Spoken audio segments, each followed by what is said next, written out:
Good morning, good afternoon, good evening, folks. Welcome to Emergency Management Associates, coming to you from the Area Command 392 miles west of Kitty Hawk Beach, North Carolina. We want to welcome everybody to our program tonight.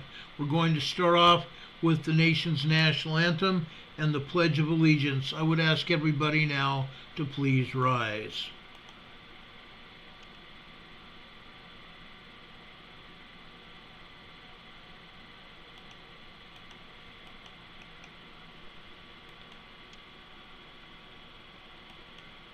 I pledge allegiance to the flag of the United States of America and to the republic for which it stands, one nation, under God, indivisible, with liberty and justice for all.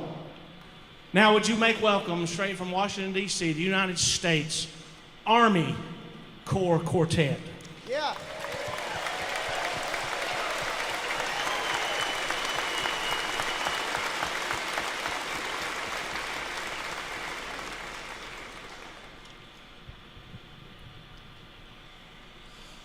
Oh, say, can you see by the dawn's early light what so proudly we hailed at the twilight's last gleaming, whose broad stripes and bright stars through the perilous fight o'er the ramparts we watched were so gallantly streaming, and the rockets' red glare, the bombs bursting in air, gave proof through the night that our flag was still there. Oh, say does that star-spangled banner yet wave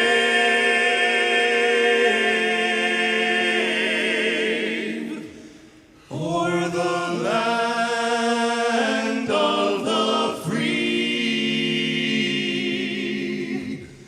and the home of the brave.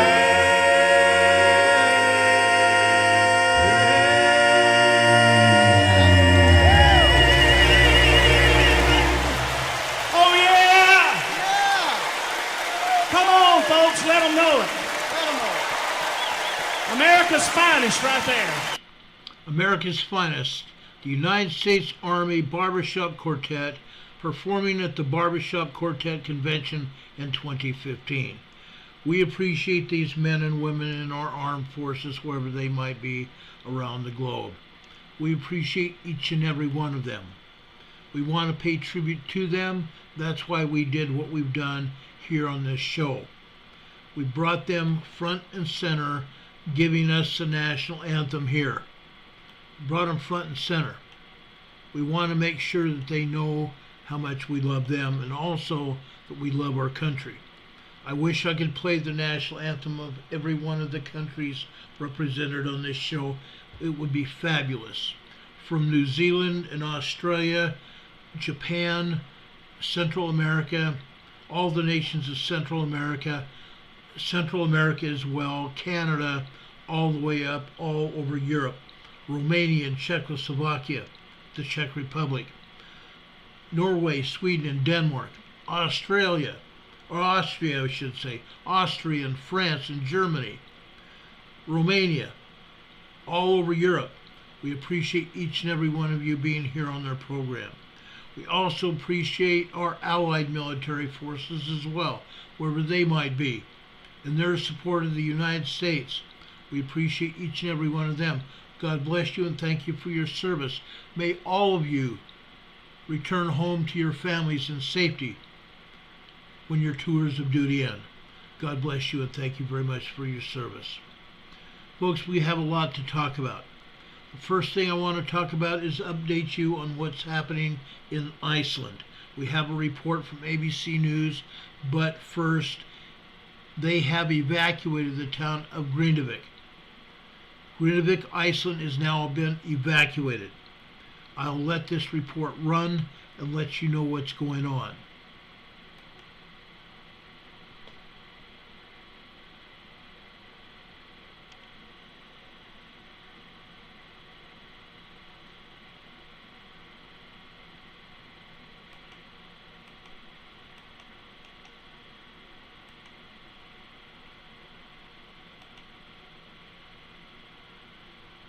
Iceland officials say an eruption is very likely over the next few days following thousands of earthquakes. Foreign correspondent James Longman is on the scene with the latest. Good morning, James. Yeah, good morning, George. We're about as close as you can get to the town of Grindavik, which was evacuated on Friday. The volcano itself is in the plains there behind me, but what we've been watching here all morning is people driving down here desperate to get back into the town for one last chance. They're being given these chances to get back to their homes, to pick up belongings they may have left behind, including animals, pets that need to be rescued. But they've got to be quick because this volcano could erupt at any moment. Thousands of earthquakes. That's what officials in Iceland say has alerted them to what they call an imminent volcanic eruption and the significant likelihood it'll happen soon. Cracks in roads have opened up, steam pouring out of the ground as seismic activity intensifies in the southwestern part of the country. Over 700 quakes have struck in just the last day and more than 20,000 since October 25th. Scientists say there's a 9-mile-long stretch of magma bubbling underground, threatening the small town of Grindavik. Authorities have declared a state of emergency, evacuating nearly 4,000 people. We provide support and information when people are scared. They need that. Our cameras seeing multiple eruptions over the years in Iceland. Our Will Reeve up close and personal in 2021. Look there at all that lava coming out 2,000 degrees Fahrenheit. Back in 2010, another volcano erupted and it disrupted air travel for days. Now, much of this area could get flooded by lava, and there are now teams working round the clock to build a wall around a power station that powers Reykjavik, the capital of Iceland, before the lava gets to it. But clearly, it's a race against time. Robin? Okay, that's a report from Iceland. Folks, it's serious. I wish. It's go time. In celebration of the all-new Disney movie It's Wish, go time. join Verizon to help make wishes from children in need. I'm sorry that commercial got out. I don't know how. But anyway, Grindavik has been evacuated. There's a 9-mile-long fissure underground. It's not opened up above ground, but there's a 9-mile-long channel of magma beneath the ground under Grindavik and going north. Okay, that whole area. They have evacuated the town.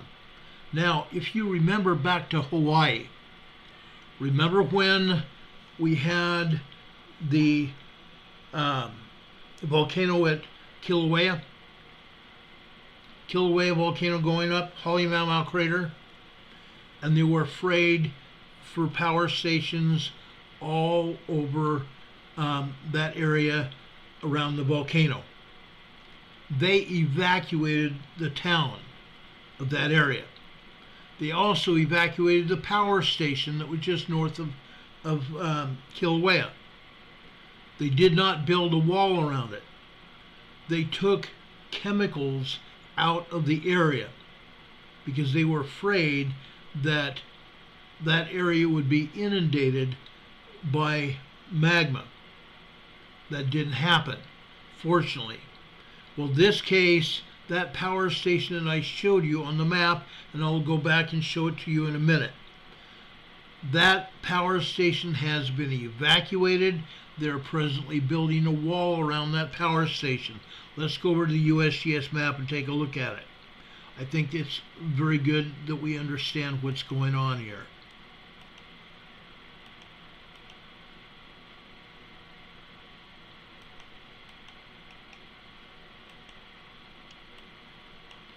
Let's go up to Iceland. You know, Again, the United States Geological Survey should be pointing out what's going on. Yet they don't have any earthquakes at all here at Iceland. They're not showing any. Folks, there was over 700 earthquakes here during the last 24 hours. Over 700 earthquakes here in the last 24 hours. Why is USGS hiding the information? Who knows? Who knows? This power plant here is what they're trying to build a wall around. Okay? It's a huge power plant. Men have drilled into the upper magma chambers of the volcano to harvest steam to power turbines to generate electricity for the island of Iceland. Okay? 27 right here. You can see it.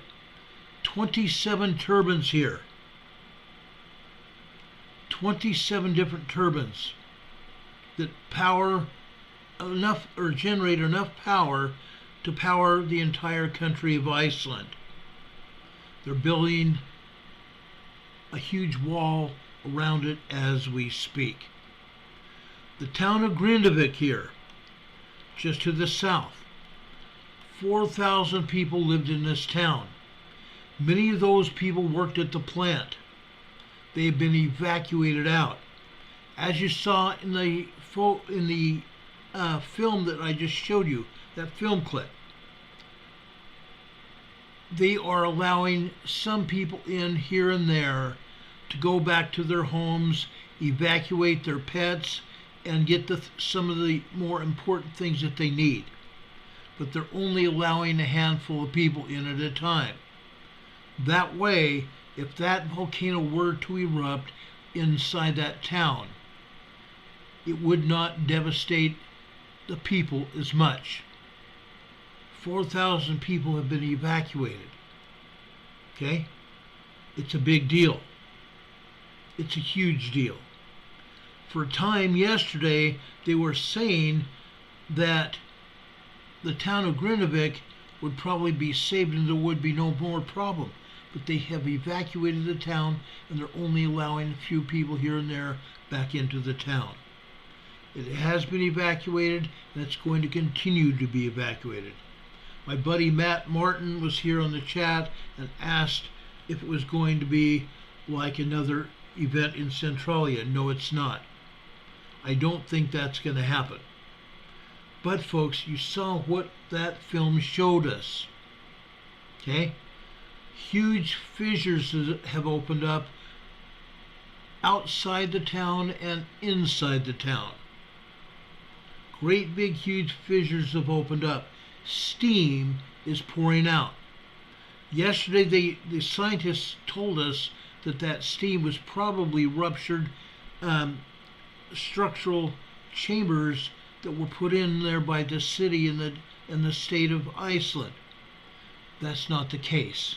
That steam is from magma deep underground. Okay? That magma may be just a few dozen meters beneath the surface. 36, 48 feet, they don't know at this point in time. But that's very serious. Now, as you all know, as I pointed out before, we have the fault here, the Mid-Atlantic Fault. Look where it runs. Look where it runs. It literally cuts Iceland in half. It goes, let me reduce it in size again. It goes just on the outskirts of Grindavik. And it continues north. North past one of the biggest lakes there in Iceland. Also, it goes just beside other volcanoes here. Other volcanoes. Folks, we all know what's happening on the Mid-Atlantic Fault. It's expanding. And in its expansion, it is also generating earthquakes in this area. It's expanding here as well. It's not just the volcano that's causing earthquakes here. The volcano is precipitating a lot of the earthquakes, but not all of them. Okay? That Mid-Atlantic Fault is responsible for a lot of what's going on. Okay? I want to make it very clear. The people in Iceland, there near Grindavik, are in danger.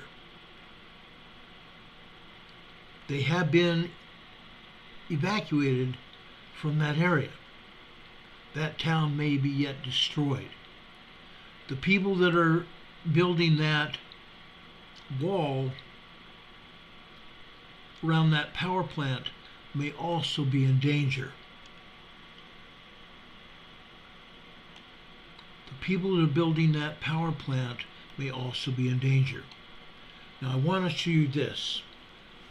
This is that other volcano that erupted. Okay? There's an ice sheet here. When this volcano last erupted, it closed down air travel throughout Europe. Now, we don't think that's going to happen at this point in time over here on the southern peninsula, the southeastern peninsula of Iceland. Okay? They don't think. But let's see what happens here. Okay? Now we have those people evacuated, at least for now, those people are safe. We still have to keep praying for these people as well. They deserve it. They deserve it. Now, folks, I told you about the Mid-Atlantic Plate expanding. It's expanding. We have seen earthquakes here in the central Mid-Atlantic, the North Mid-Atlantic. We've seen it in the South Mid-Atlantic. Yesterday I pointed out a 5.0 earthquake down there in the South Sandwich Islands. Within the next couple days, we should see 4.5, 5.0 energy coming up here on the North Atlantic or Mid-Atlantic Fault. Okay? That Mid-Atlantic Fault is putting pressure on Europe and pushing Europe and Africa eastward. Over here on the western side of the fault, it's pushing the North American Fault south-southwest, including Canada and the United States. It's putting great pressure here on the East Coast. Okay? I'm going to talk about that in a few minutes. Right now, all I want to show you is the Eastern Continental Divide. The Eastern Continental Divide is down here in Georgia, northern Alabama. The Eastern Continental Divide runs up the entire eastern seaboard, inland from the coast. Goes all the way up here into Canada. And we've seen earthquakes here in Canada as well. A lot of earthquakes. Folks, this is serious. We're at go time. Now, I'm going to talk about the New Madrid Fault tonight again in just a few minutes. One of the things we found today, Standard, Illinois, had a 3.6 small earthquake. Standard, Illinois had a 3.6 small earthquake. Small earthquakes are typically 3.0, 3.9. This was a center of that scale. It's the middle of the small earthquake scale. People felt this in Illinois. People felt it all over probably a 10 to 15 mile area. a 3.5 earthquake. This is at the northern end of the New Madrid Fault. It goes up here to the Great Lakes. It also curves out here towards the east as well. Okay?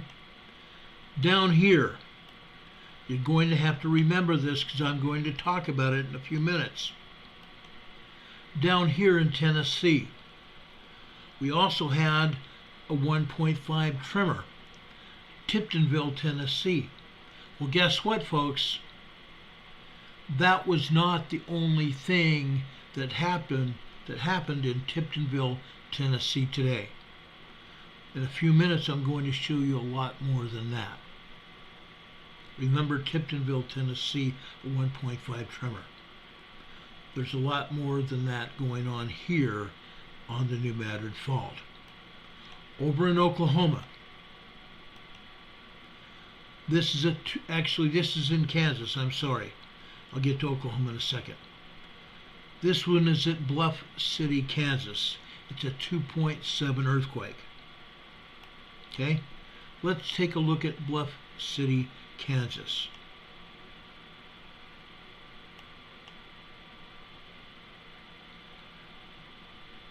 Folks, look where it's at.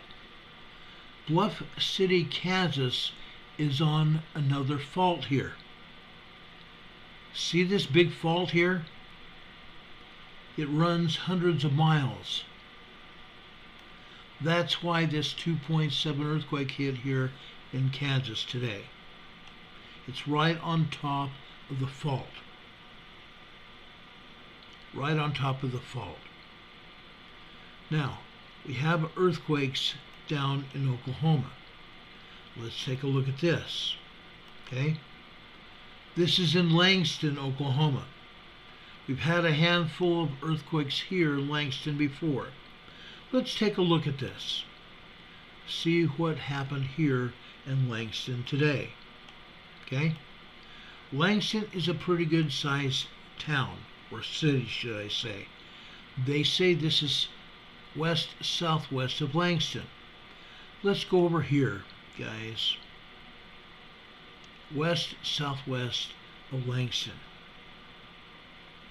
Folks, it doesn't take too much to see what's going on here. This is the town and city of Langston over here. Yes, this earthquake is west-southwest of Langston. Okay? Let's look and see what's here first. Over here, right over here, we have a bunch of drill points. You can see them here. And you can see the wastewater recycling over here right next to the drill points. Right next to the pumping operations. They pump this treated wastewater down into the well to retrieve oil and gas from the well. That's why you see them there. Folks, this is an oil and gas earthquake. Earthquakes happen within a certain area around an oil and gas field.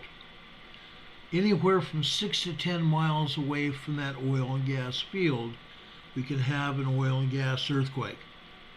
That's what's happened here, near Langston, Oklahoma. A minor 2.6 earthquake. The depth of this was 4.6 miles. Typical depths for these oil wells are 5 to 10 miles deep. 5 to 10 miles deep. So this is normal. This is very normal. Now, folks, there's one other one here that I want to show you. This one is in Kingfisher, Oklahoma.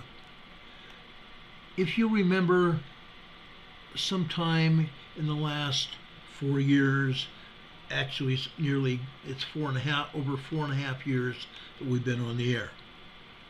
Kingfisher has had enormous, I shouldn't say enormous, that's a bad word. It's had numerous swarms of earthquakes. I was going to say enormous swarms, because yes, it has been. Enormous swarms of earthquakes. Okay?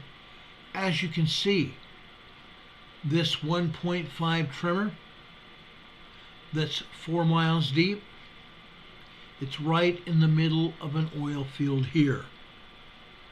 Right smack dab in the middle of an oil field here. You can see the drill points here.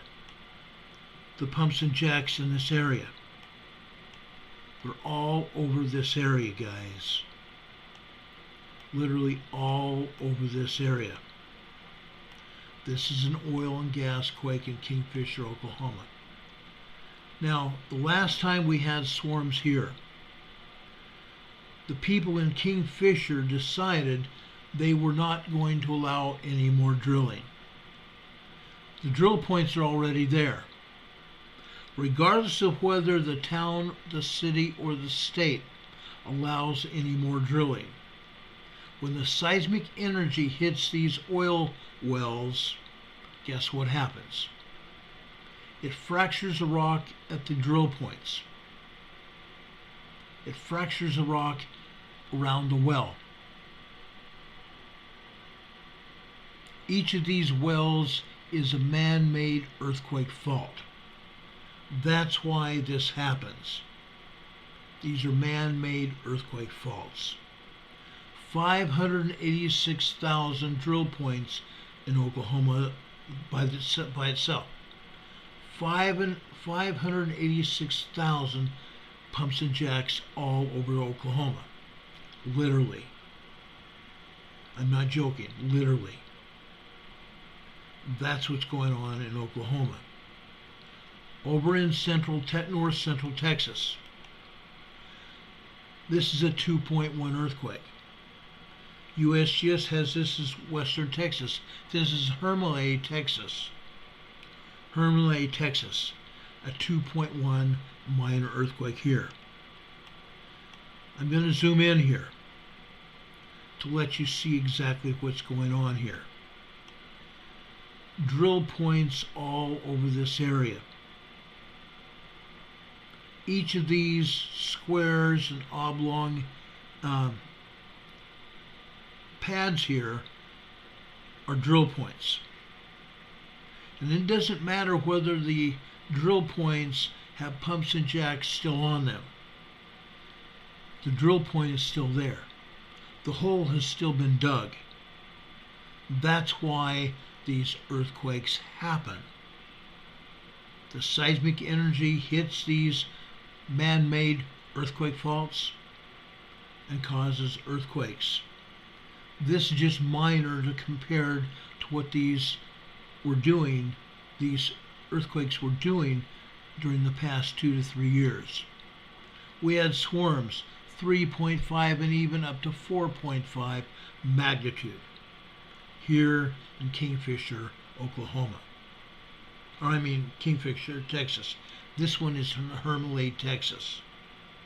Hermele, Texas down here.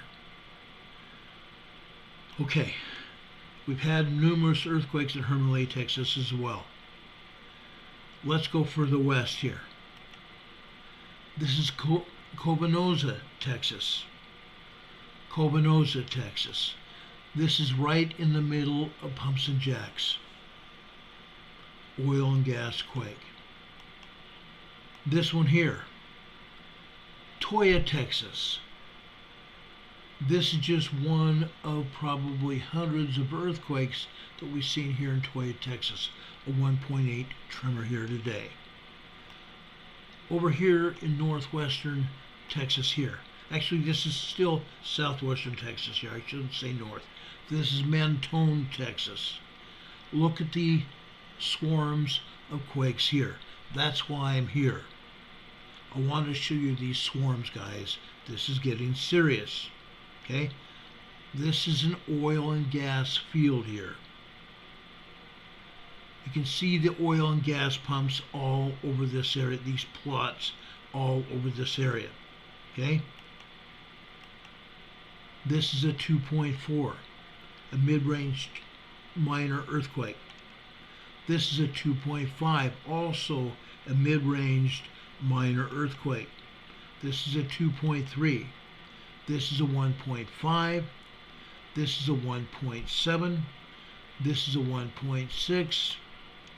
This is a 2.6. Mentone, Texas, guys. We have a swarm of earthquakes in Mentone, Texas. Okay? We go over here. Also, Toya, Texas here, a 1.7 tremor here. We go west. Okay? I believe this is over in,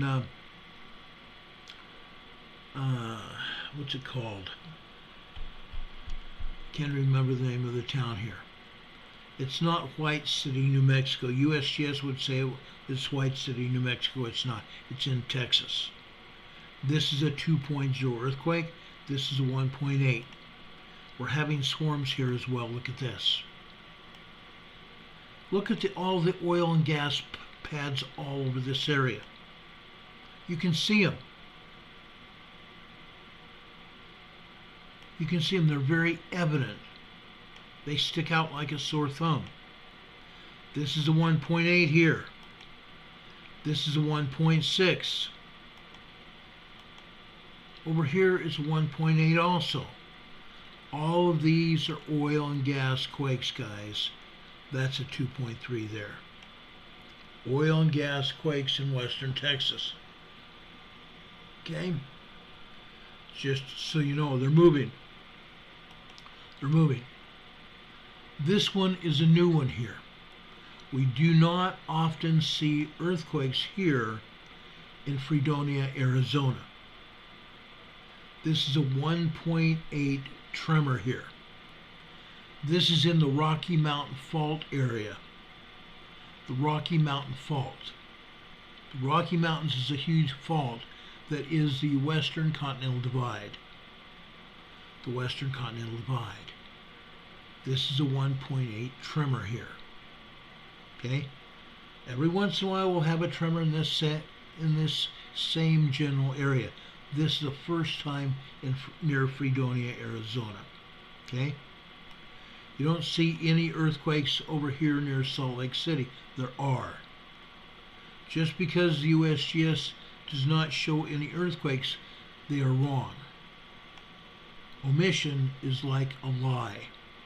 It's not just like a lie, it is a lie. They omit earthquakes, it's a lie. Okay? We go north. This is Yellowstone, guys. This is Yellowstone. This is a 0.5 microquake. This is a 0.4 microquake. This is the north side around Yellowstone. And if the truth be known, guess what, guys? This is in Madison. The Madison Geyser Basin. I believe this is a Madison Geyser Basin, okay? 0.4.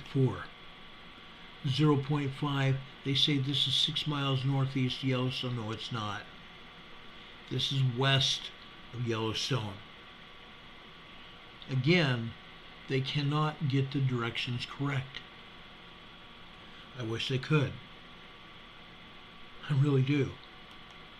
Up here, Pony Mount, Montana. This is just west of Pony, Montana. USGS has this as west-northwest. No, it's west-southwest of Pony, Montana. Pony, Montana is right here.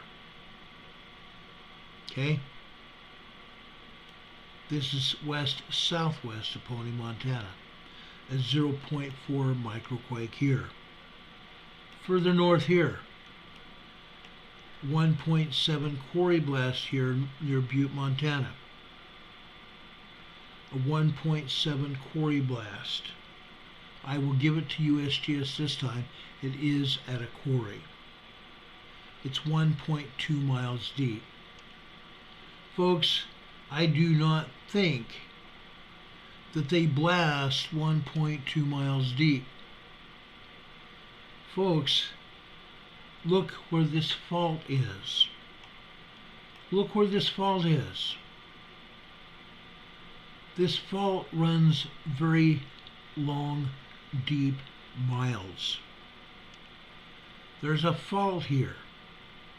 Yes, this may be a quarry blast because it's at a quarry, but I've never seen a quarry do a blast 1.7 miles deep. For all intents and purposes, that's 2 miles deep. Come on, USGS, get your act together. Just because it's at a quarry does not necessarily mean it's a quarry blast. North of there, this is Lincoln, Montana. A 0.7 microquake here. Okay? Unreal. Unreal. Down here, this is Stanley, Idaho. Stanley, Idaho. Stanley and Challis, Idaho. This is the western point of the Yellowstone magma chamber. The western side of the Yellowstone magma chamber. It's also here that we have another fault here. Yes, we do have faults over here. It's also the western side of the Yellowstone magma chamber. This is a 1.7 tremor. Alongside it is a 1.92.0 earthquake. Earthquake here. Stanley, Idaho, Challis, Idaho area. Just so you know. In a few minutes, I'm also going to talk about some earthquakes here at the volcanoes in Washington State. Up here, this is a 1.1. I believe this is near Enumclaw, Washington. Further south on the west side of Mount Rainier, they say this is a 0.0 surface quake. It is not. This is 5.5 miles deep. 5.5 miles deep. It's not a 0.0 anything.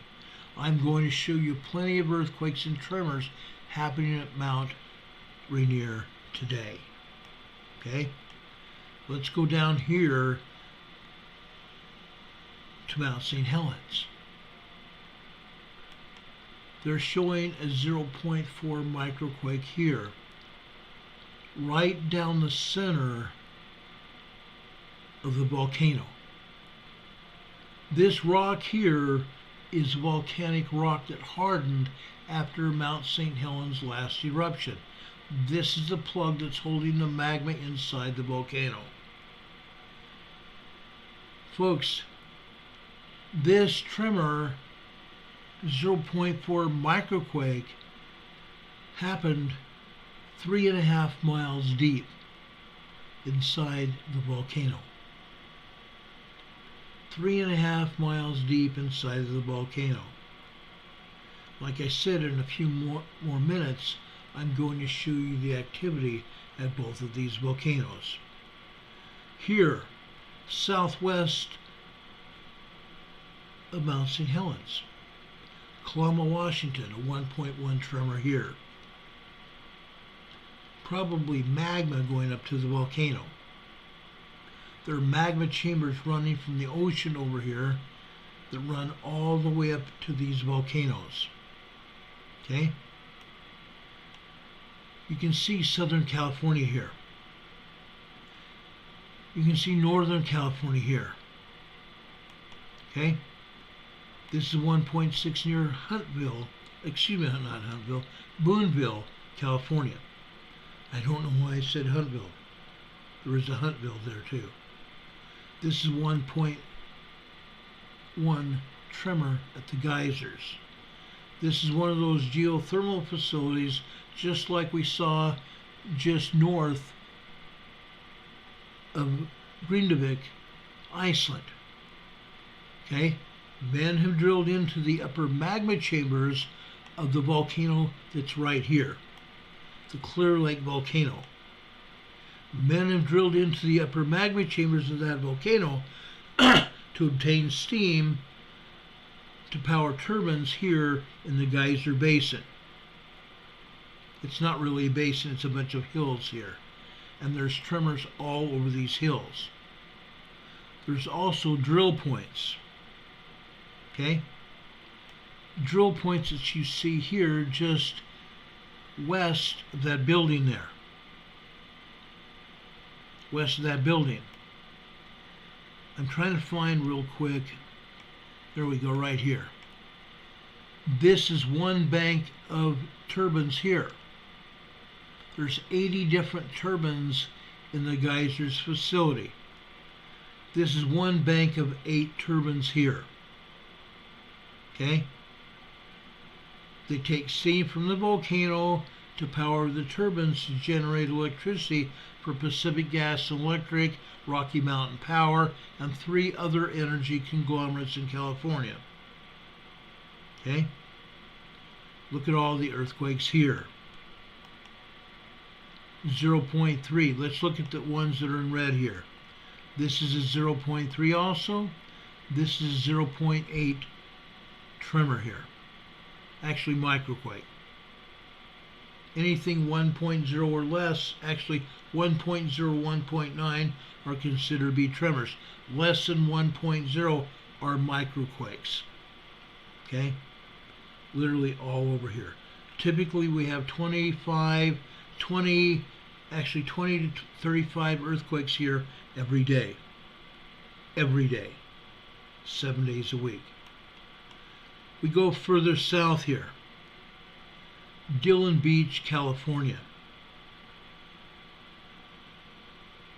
This is a 2.1 earthquake, 6.7 miles deep. Okay? This one here is near Hillsborough, California.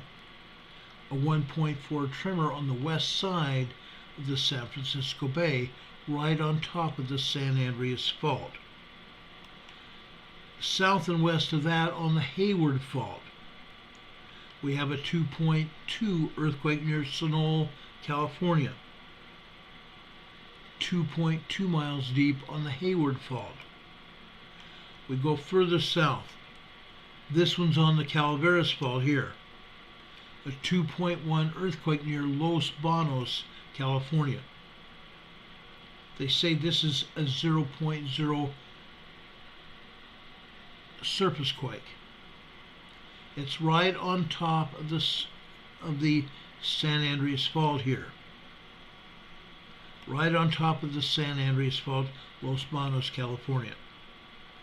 Yes, we have earthquakes here in Southern California. I'm only going to point this one over here, point out this one in Los Angeles. This is La Habra. La Habra. It's a 1.5 tremor here in Los Angeles. It's 8.5 miles deep. 8.5 miles deep. That's here in the United States. Let's go south. Okay? This one just happened here in South America. A large 5.0 earthquake here in Antofagasta, Chile. Antofagasta, Chile. A large 5.0 earthquake. Okay? Now, I don't know here, this just happened. I've not had time to investigate this much. But you see volcanism all over here. Look at these craters here. Look at these craters. It's likely that this earthquake could be volcanism beneath the ground. This is 78.4 miles deep. But you see these craters all over Kingdom Come here in the Andes Mountains, right next to this earthquake. I don't think there's anybody around this area here. I don't believe there's settlements here. Look at all these volcanoes here, guys. This is all volcanism here on this side of the Andes here. Further south, Calama, Chile. Folks, this is a 4.2 moderate earthquake. Calama, Chile today. Okay? We go further south here. Again in the Andes Mountains. This is at the border of Chile and Argentina. This is also 4.4 earthquake, moderate earthquake. 39 miles west of San Jose de Jacal, Argentina. San Jose Jacal, Argentina. At the border of Chile and Argentina here in the Andes Mountains. Okay? The Andes Mountains is one thing. Okay? This is the continental divide of South America. But we also have volcanoes all over this stretch of mountains. Okay? There's subduction and volcanism happening here in South America. And as you can see, we have earthquakes. This is only a small representation of earthquakes. Probably 20 earthquakes have happened here in South America, from Colombia all the way down south to southern Chile. Okay? About 20 earthquakes. They don't show any earthquakes here in Central America. Why not? Nothing in Mexico either. Why not? Inquiring minds want to know. Now, I was going to go down here into New Zealand, and I will in a second. This is a 5.1 earthquake here in Fiji, south of the islands here. This is 370 miles deep. 370 miles deep. Now, I'm going to go into my database here. You guys don't have the database here because I have not put it here, and I was not going to go into the database, but I'm going there right now. Okay? I have a database where I have the depth to magnitude conversion chart showing the depth to magnitude of these earthquakes. Okay? That's what we're going to look at right now.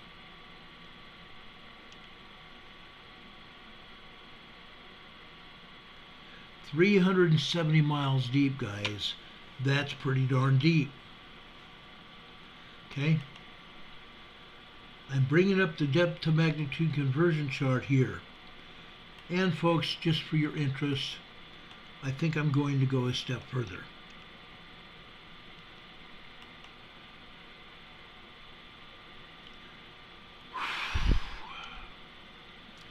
Hold on, folks. I'm going to bring you into this as well. You guys deserve to know this as well.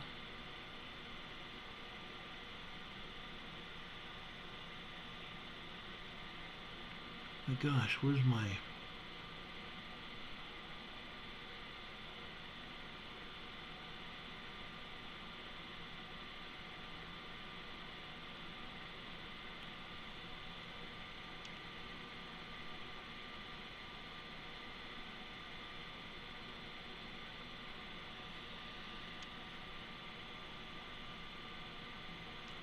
Hold on a second. I was looking for my file here. So if you just excuse me for a quick second while I bring my file for tonight up here.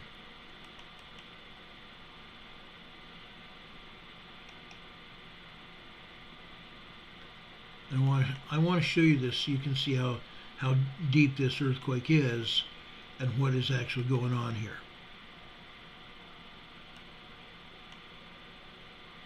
Okay, that's how serious I think this is. 370 miles deep is very important. Okay, that's why I'm going to this extent to show you what's going on here.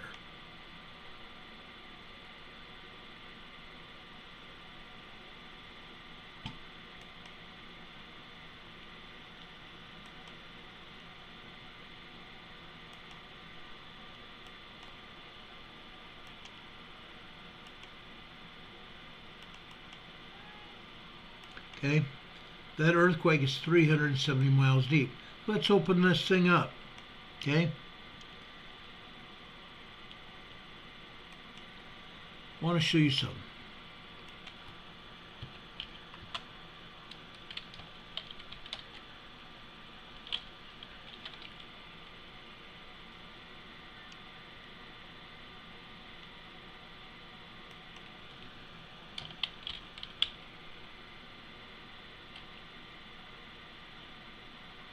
It's 595 kilometers deep.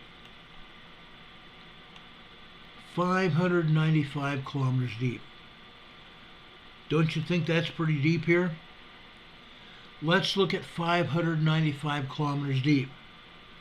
It says we have to add a 1.19 to this depth here. Or I'm sorry, 1.19 to the earthquake. Okay? 1.19 to that earthquake. Okay? So folks, on this particular earthquake, okay, 595 kilometers deep. A very, very deep earthquake. A very, very deep earthquake. We're going to add 1.19 to 5.1. This makes it a 6.2, 6.3 earthquake that's going to be generated as a result of this deep earthquake. A 6.2 to 6.3 magnitude earthquake that's going to be generated by this one 5.1 earthquake here in Fiji. Okay? This earthquake could go north into the Fiji Islands. It could go north here to Tonga, into Tonga. Today near Hihifo, Tonga, just south of where this earthquake struck, we have a 4.4 earthquake. That 6.3 could go up here to Tonga. It could go south here to New Zealand. South here to New Zealand. Here on the North Raoul Island of New Zealand today, we have a 4.1 earthquake just north of Taupo Lake. This lake is Taupo Lake. Taupo volcano. Taupo volcano. This is a supervolcano here in New Zealand. Just barely north, maybe 20 miles north of there, we had a moderate 4.1 earthquake. We've been having a lot of seismic events here around the Taupo volcano. We're going to keep a very close watch on Taupo volcano. South here in the strait here, this is called the Cook Strait, by the way, there's another 4.1 earthquake here. A 4.1 earthquake here. So we've had two 4.1 earthquakes here in New Zealand today. But, again, what USGS does not show you is that they have had plenty of earthquakes here in New Zealand. In New Zealand, guys. Look at this. North of New Zealand, they had another 4.4 here in the Kermadec Islands. For those people that are new, the Kermadec Islands is nothing more than a bird sanctuary.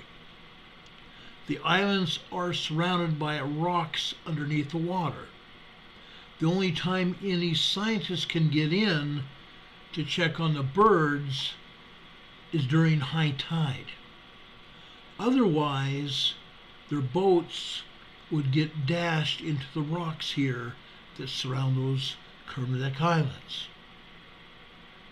We've had much stronger earthquakes here in the Kermadec Islands in years past. 3 years ago, we were having 7.4, 7.5 earthquakes all over the place here in the Kermadec Islands. It happened for 3 weeks. 3 weeks we were having 7.4, 7.5, 7.6, 7.0, 6.4, 6.5, 6.7 earthquakes all over the Kermadec Islands.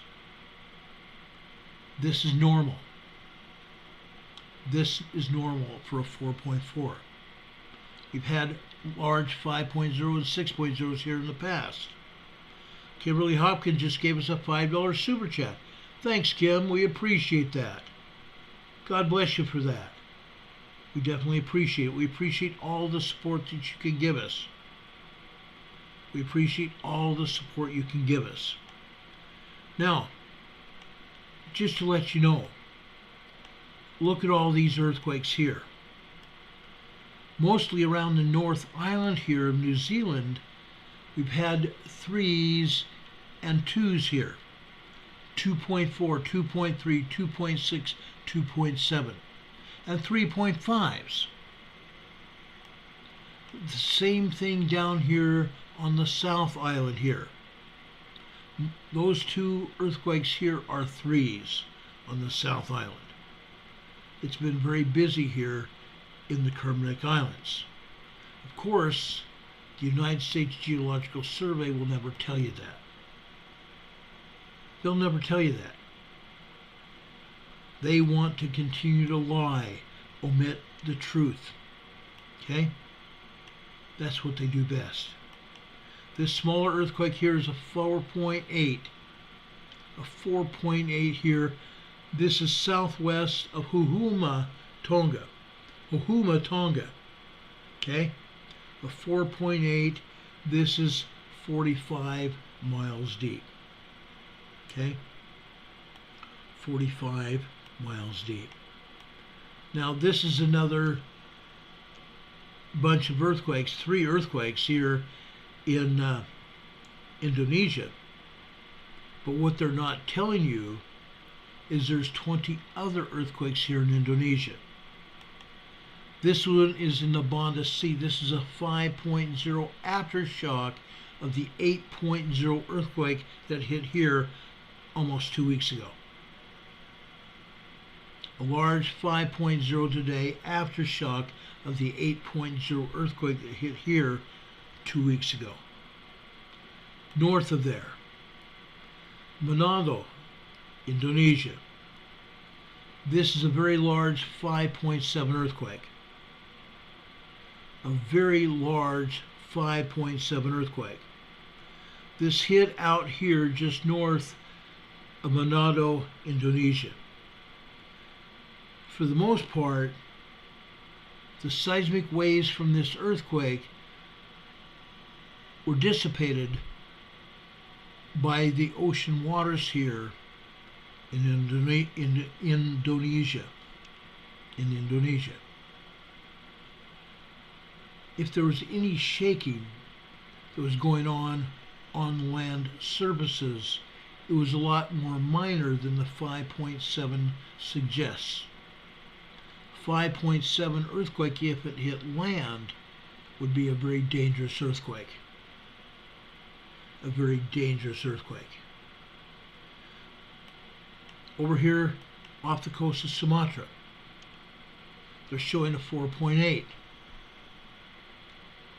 This is a 33 mile deep earthquake. A 4.8 earthquake, moderate earthquake. Its shaking could cause minor damage here on this island, but this is not on the land. This is out in the water.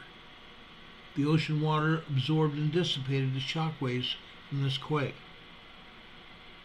Other earthquakes all over this region, they're not telling you about it. A few earthquakes here in the Philippines, they're not telling you about. Okay? Several earthquakes in Japan, they show one.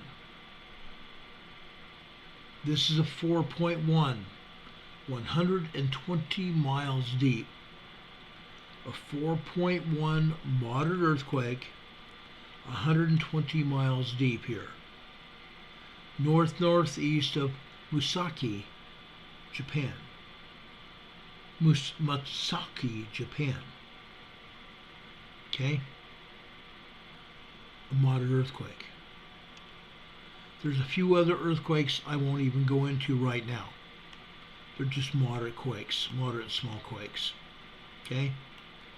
They're not shaking. Sorry for the pun there. Okay? USGS is not shaking. Alaska, not showing us anything but minor tremors here. Minor tremors. One earthquake that just happened here is a 1.9, 2.0 earthquake here near Silver Springs, Alaska.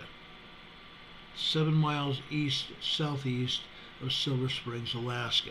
And you can't trust those directions either. Okay? I want to go further into Europe and the Middle East. They're not showing us one earthquake. There are over 200 earthquakes here in Europe and the Middle East. They're not showing any. What a crock of crap that is. It's exactly what it is. It's a crock. It's literally a crock. Earthquakes happen all the time. They do. Let's get out of the USGS map because I'm done with it. I'm done with it. Let's go over to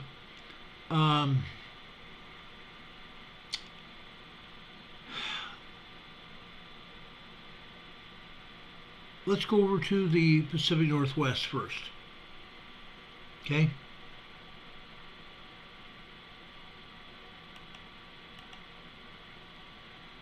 Folks, I want to show you this.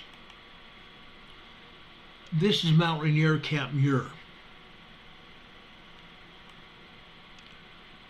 This is Camp Muir, guys. As you can see, there's a lot of activity. This seismogram started at 10 p.m. last night.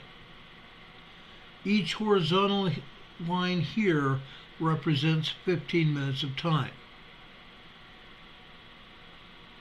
The seismograph was turned way down. Way down.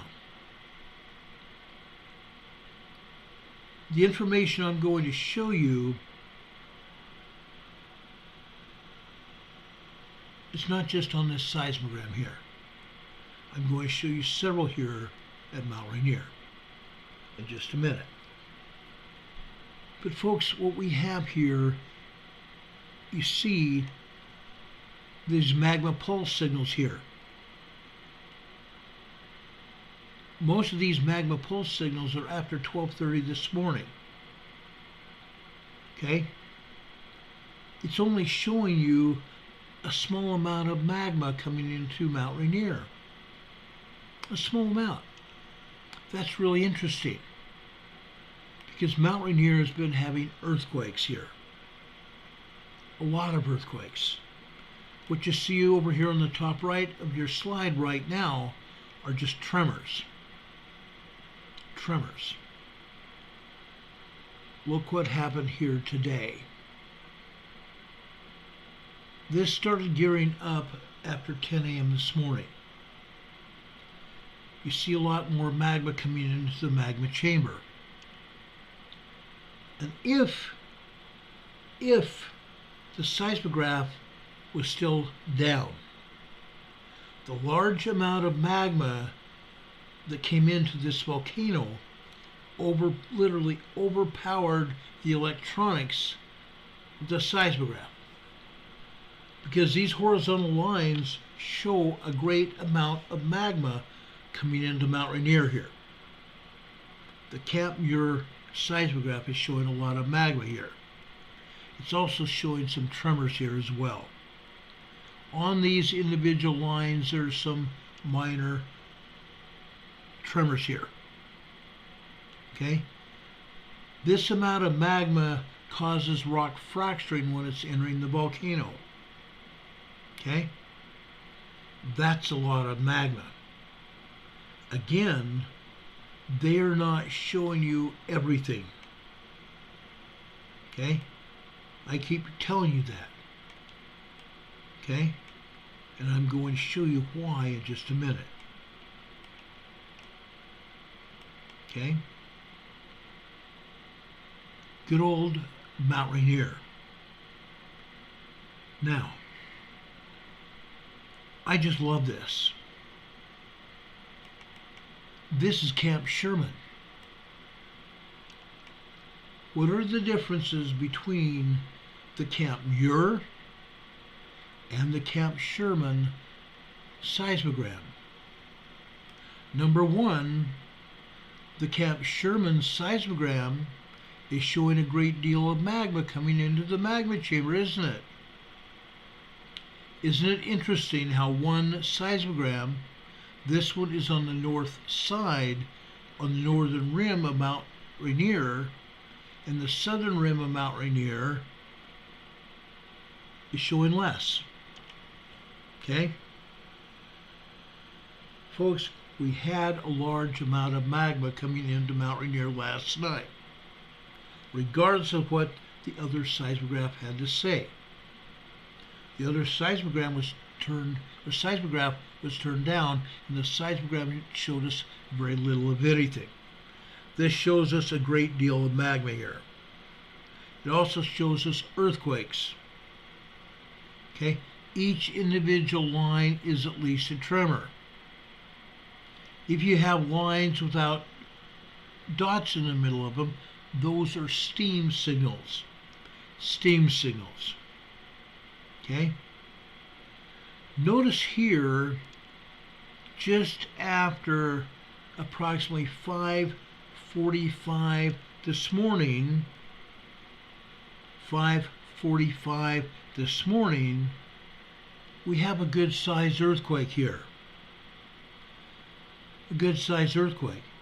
By and in and of itself, this could probably be a 2.3 to 2.5 earthquake. Notice the small triangle going out to the right. That small triangle is the secondary wave of the earthquake. Folks, this is probably at least a 2.5, maybe a bit larger than that, considering all the magma that's coming into the magma chamber. Now, notice this down below that. We have a magma churn signal. The magma churn signal has two ideas behind it. Number one, the magma churn signal only shows when we have superheated magma here. You know, 2,500, 3,000 degrees hot. Okay? Notice the size of that magma churn signal.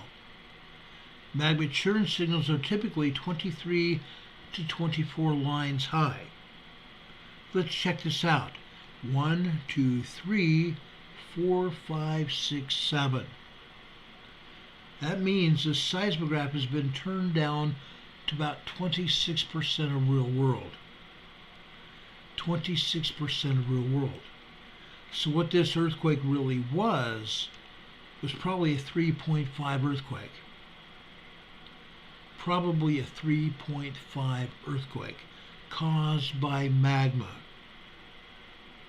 Now, if they had kept the seismograph at what it should be, showing you real world, we would see a lot of magma that would have caused that earthquake.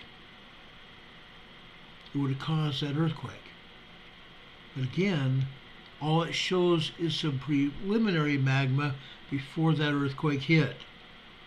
It should show continuous magma force making that earthquake. Rock fracturing. Magma going into the magma chamber causes rock fracturing here. Okay? Look at all these earthquakes and tremors. And also steam. Steam coming from the magma. As I stated before, 6 to 7% of magma is water. 6 to 7% of magma is water. When we have superheated magma especially, magma is hot, and I know for a fact the magma is hotter than the boiling point of water.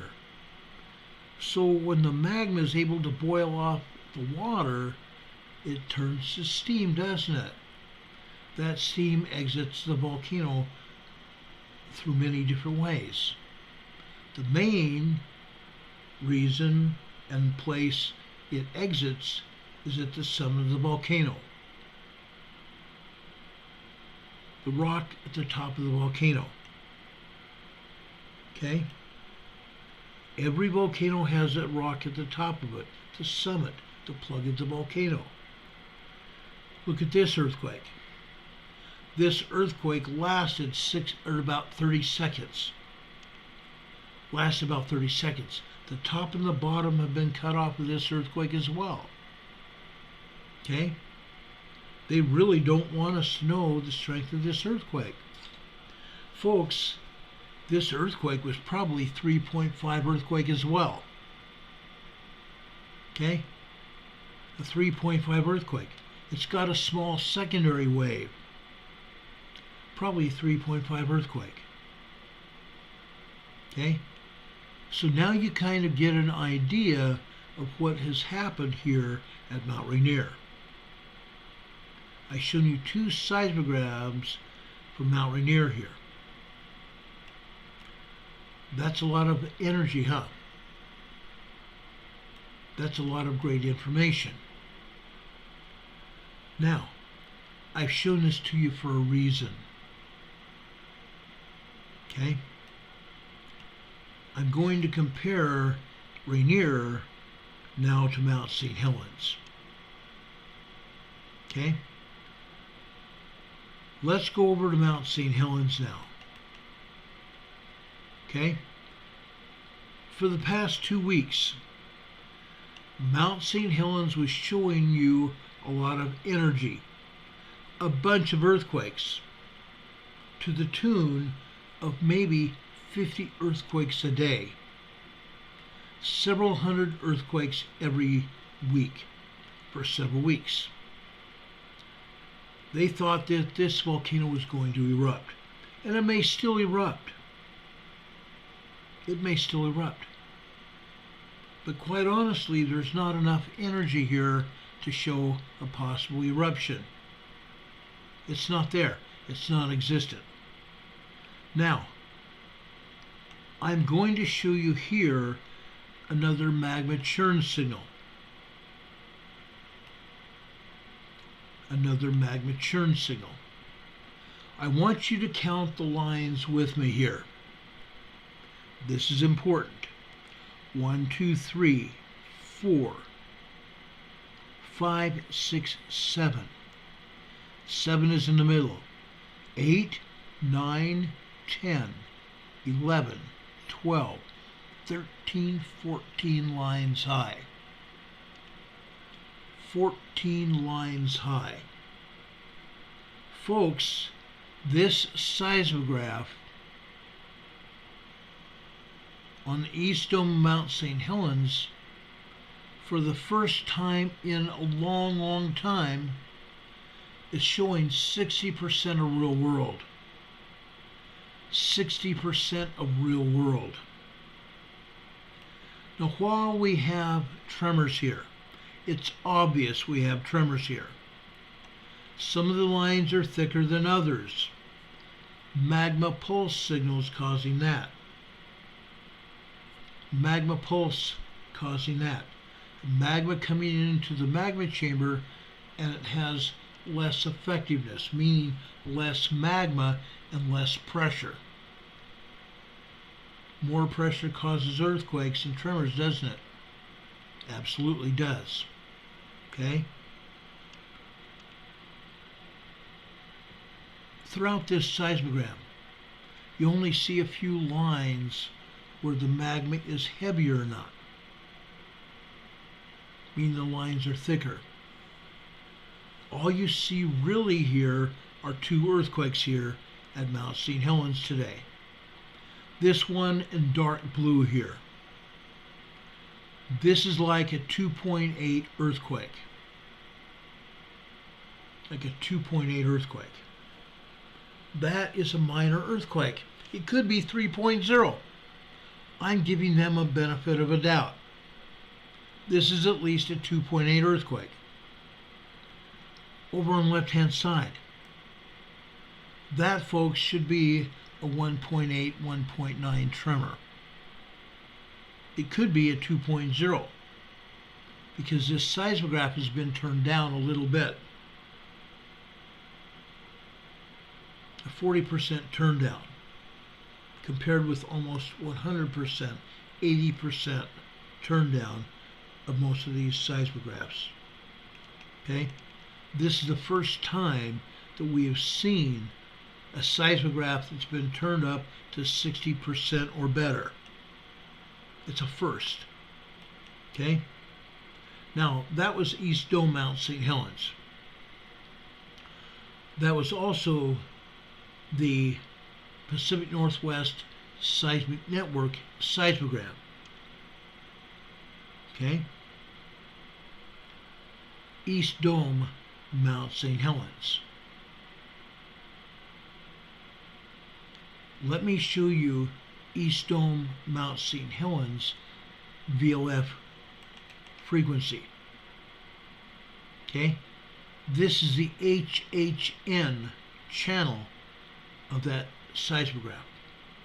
This is the multi-channel seismograph, allowing us to see what exactly is going on at these volcanoes. In this case, folks, look at what we're seeing. Okay? Look at the VOF waves here.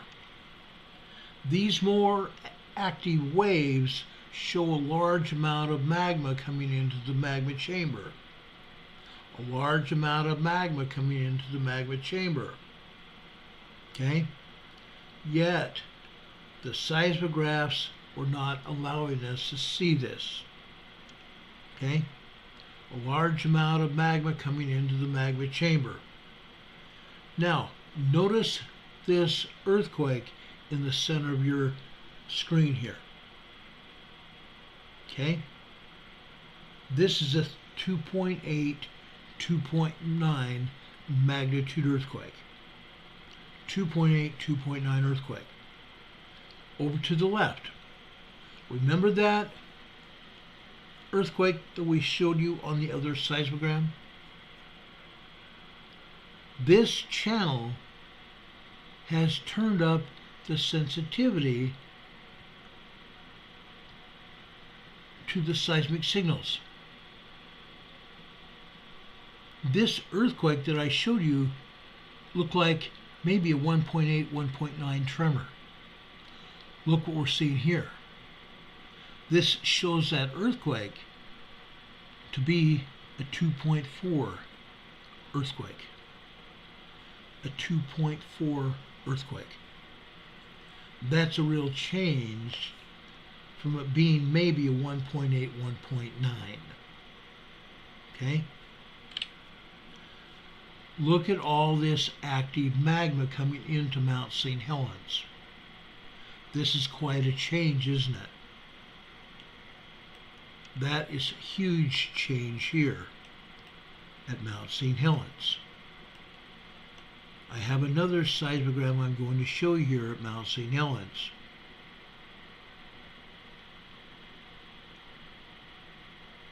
I want to show you the September lobe seismogram. Okay? This is the HHN type of channel. It's not called HHN in this case. Okay? This is indeed the September lobe seismogram here. It says that this is the BDF-CC01 seismogram. Okay? Seismic channel. Look at this seismic energy here. Just like the East Dome of Mount St. Helens. Look at all this activity here. This is a large amount of magma here at Mount St. Helens.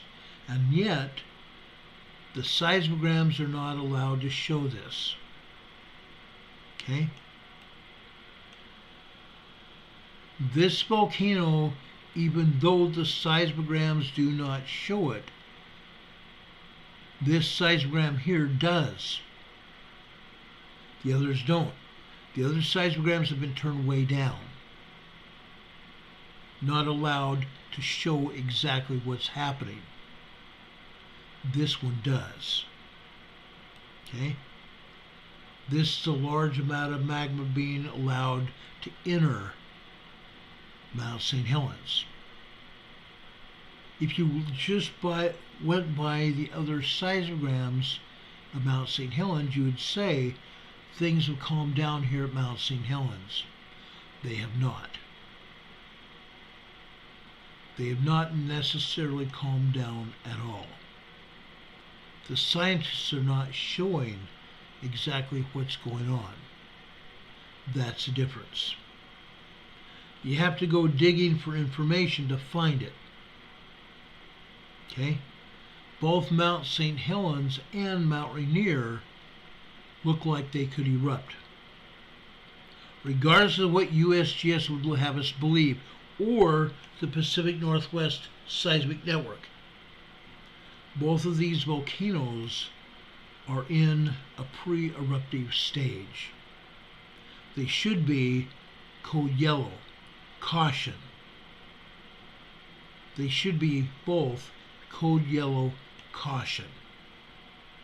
You saw what I'm showing you here. Okay? This is real. This is very much real here. Now, besides that, okay, I want to show you something else.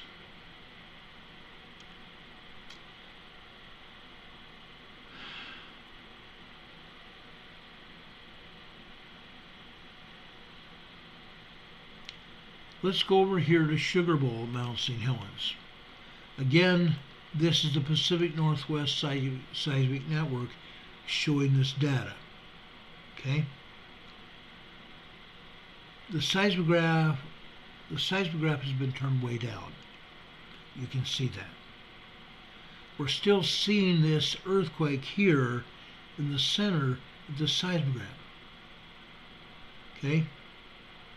Folks, this earthquake in the center is again a 2.8, 2.9 earthquake. The other earthquake is a 2.2, 2.3. Look at these other tremors here on this seismograph. This seismograph has been turned way down. Each line here represents 15 minutes of time, just like the other seismographs do. The problem here is it's not being allowed to show you the amount of magma coming into the magma chamber. That's what I want to point out here. The agencies are not allowing us to see exactly what's going on. Now, east of Mount St. Helens, there's another volcano. It's called Cedar Flats. The USGS allows us to see what Cedar Flats is doing occasionally. Occasionally, USGS shuts this thing down. Cedar Flats lies between Mount Adams and St. Helens. Look what's going on at Cedar Flats. We've not shown you this for a while because they've been hiding the information. Mostly because we were showing it. Maybe that's why they've been hiding the information. But on this particular seismogram, you can see increased activity here at Cedar Flats. You can actually see earthquakes here. Laura Marie just gave us another $10 super chat. Thank you, Laura Marie. We appreciate that. Thank you ever so much for that super chat. God bless you for that. We do appreciate it. We appreciate that mightily. Okay? We appreciate that mightily. Okay? God bless you for that. It means a lot to us. We appreciate all of your support for this channel.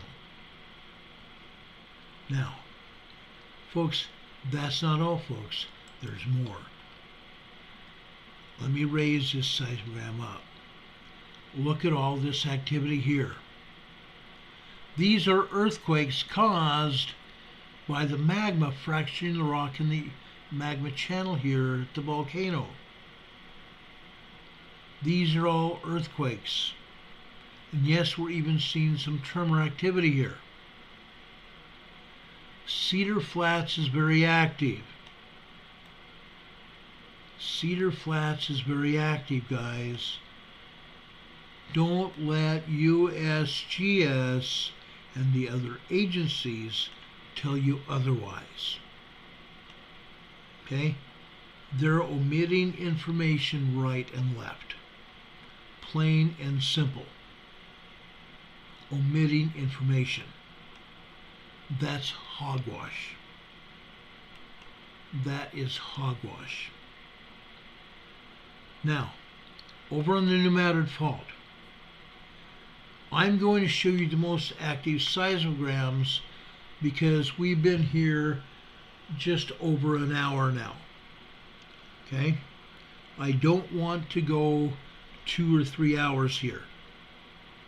I want to get out the information for you because I feel it's necessary so you understand what is going on.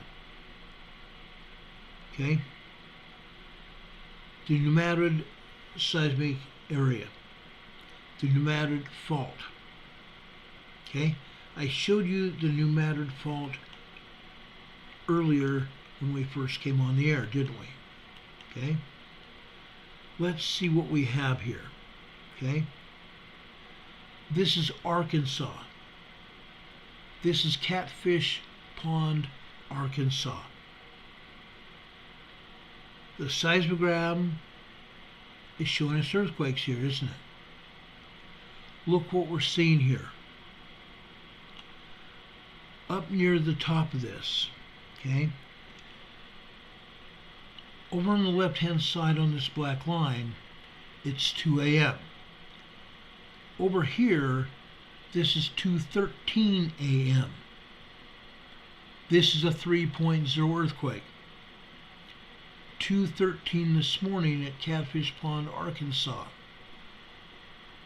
This is just barely on the western side of the New Madrid Fault. Interesting. Further down here, okay, now we're talking about just before 6 a.m. 5:56 and 5:57 a.m. At 5:56 we may have had a 2.2 earthquake, 2.2, 2.3 earthquake. Seconds later, maybe 10 seconds later, folks, now we have another 3.0 earthquake. Several 3.0 earthquakes. It's not just one line here. These are multiple lines here. Several 3.0 earthquakes back to back there. The rest of this time on the seismogram doesn't show much else but tremors. Not much else but tremors. And that's fine, okay? That's all good. Let's continue here, okay? I now am going to move over to north central Arkansas to the Ozark Folk Center. Ozark Folk Center. The top of this seismogram starts off again at 2 a.m. Further down here, okay, we're looking at 10 a.m., 10:15, 10:30, and 10:45 for the most part. Look what we have on the 10 a.m. on the black line. Tremors. Tremors. 15 minutes of constant tremor activity. 1.2 to 1.4 tremors. Maybe 1.5. Then on the red 10:15 line here, we start off with a bunch of tremors. Then just before 10:18 a.m. this morning, we have a 2.9 magnitude earthquake, a minor earthquake. A minute later, we have a 3.0 earthquake. Multiple 3.0 earthquakes because the shaking lasts several seconds. Back-to-back earthquakes again. Then we go 2 minutes later. In this case, this is another 2.8 earthquake. 2.8 earthquake. Then on the blue line we have more tremors. On the green line beneath it we have more tremors, but more than anything they're not as powerful as the other time periods.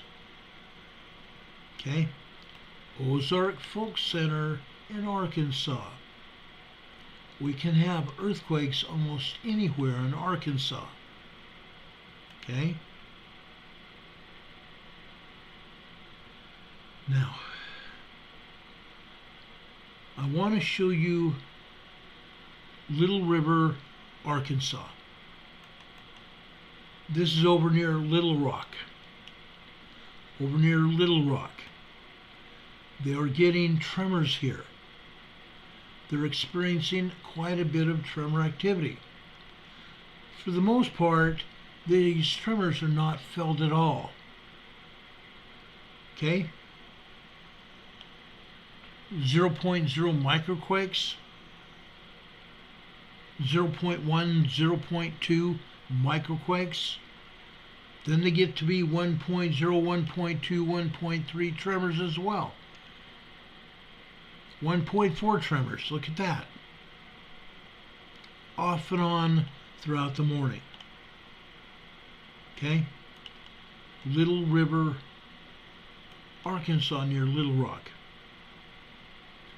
That's all fine and good too. Linda L. just gave us another $10 super chat. Thank you, Linda. God bless you for that. We really, really appreciate it. That means the world to me. That means the world to me. God bless you for that. I think she's saying she's got number one there, so I guess we are number one. That's great. I appreciate that. Okay?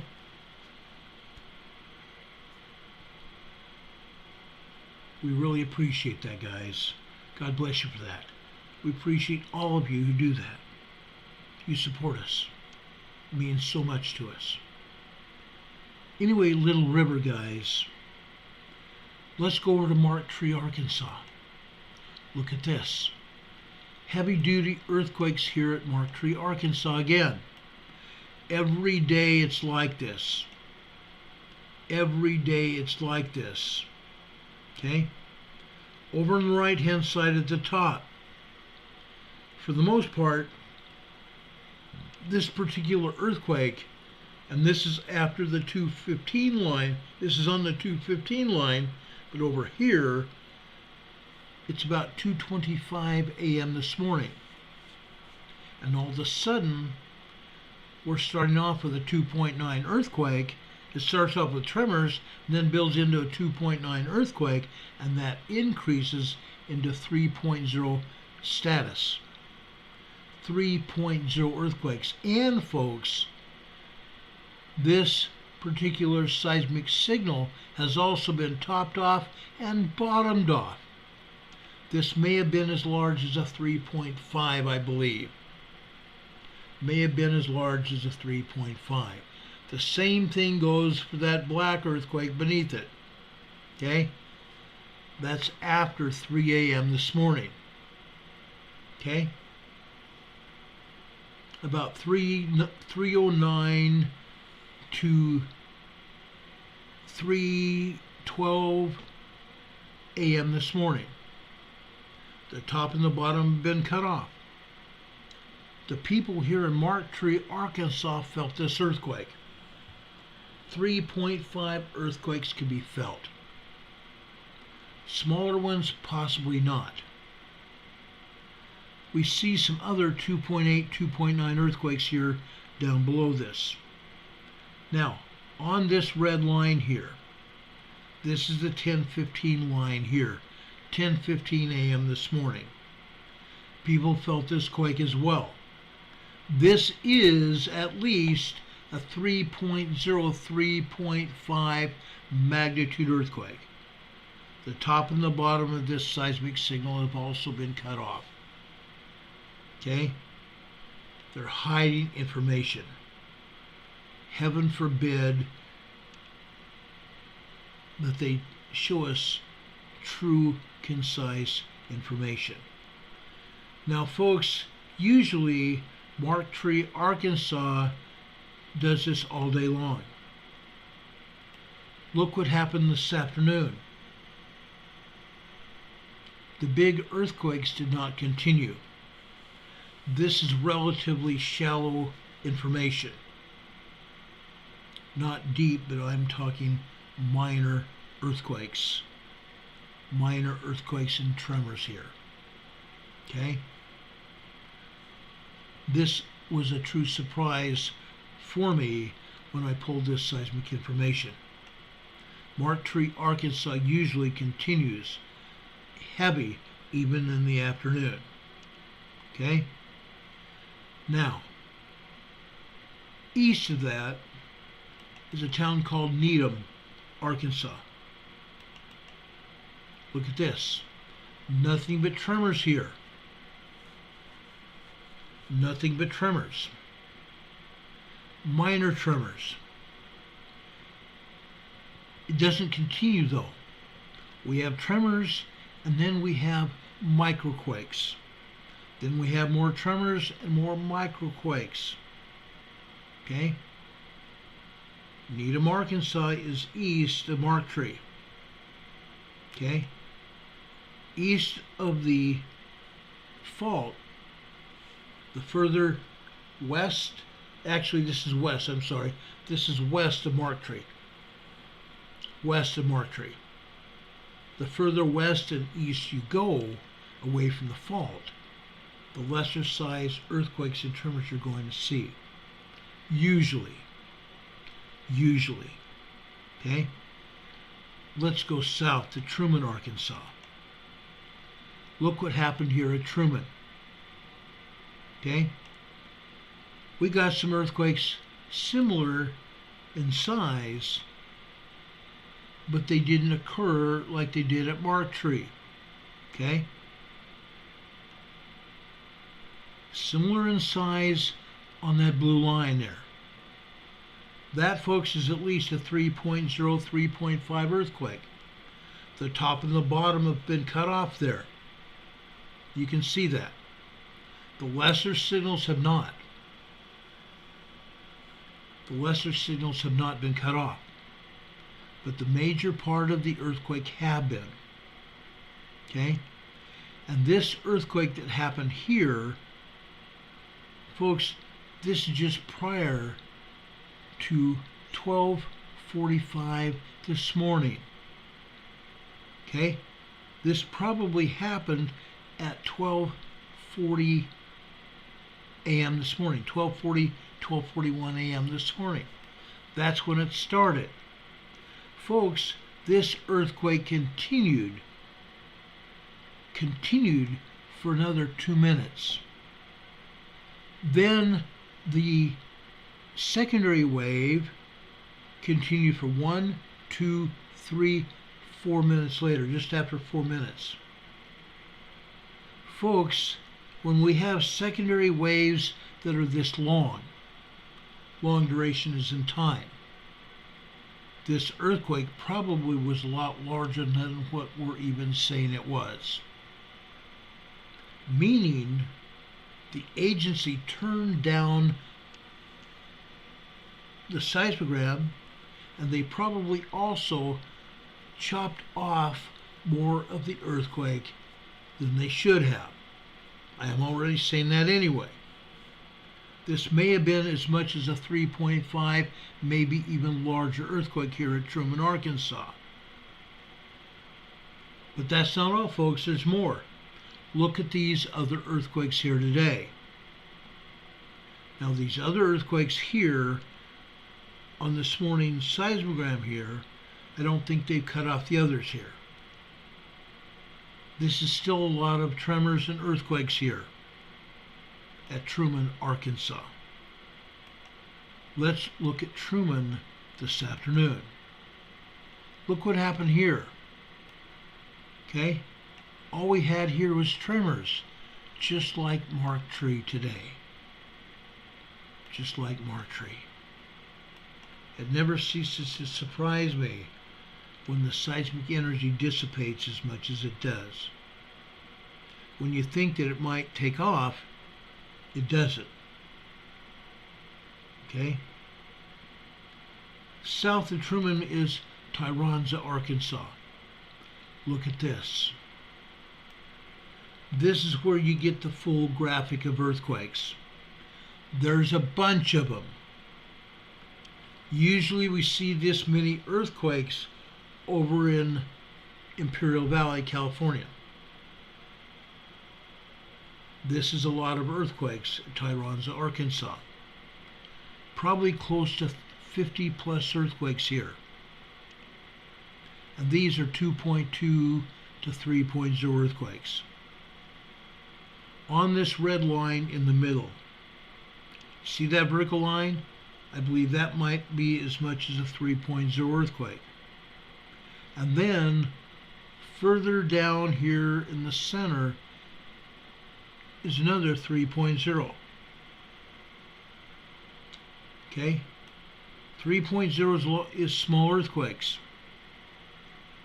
These are felt earthquakes, folks, on the New Madrid Fault. Let's continue here. I want to show you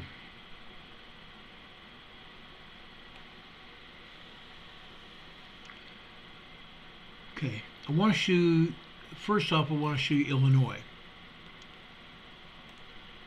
In Standard, Illinois, we had a 3.0 earthquake today, didn't we? Folks, this is Fairfield, Illinois.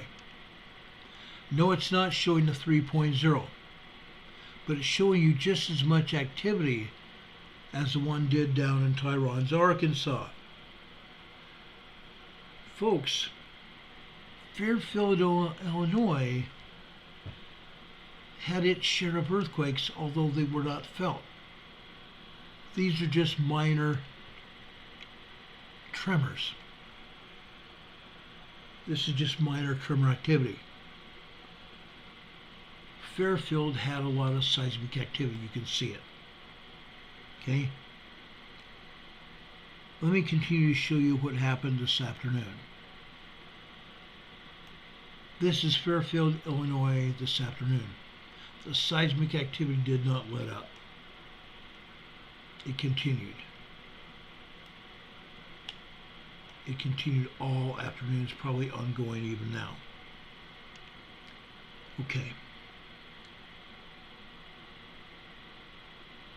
I want to show you Hopedale, Illinois. Look at this. By and in and of itself, this would probably be a 2.3, 2.4 earthquake. Folks, look at the secondary wave to the right. Okay? The seismograph was turned down here. The secondary wave to the right lasts 60 seconds. This tells me this was a 3.0 earthquake in Standard, Illinois today.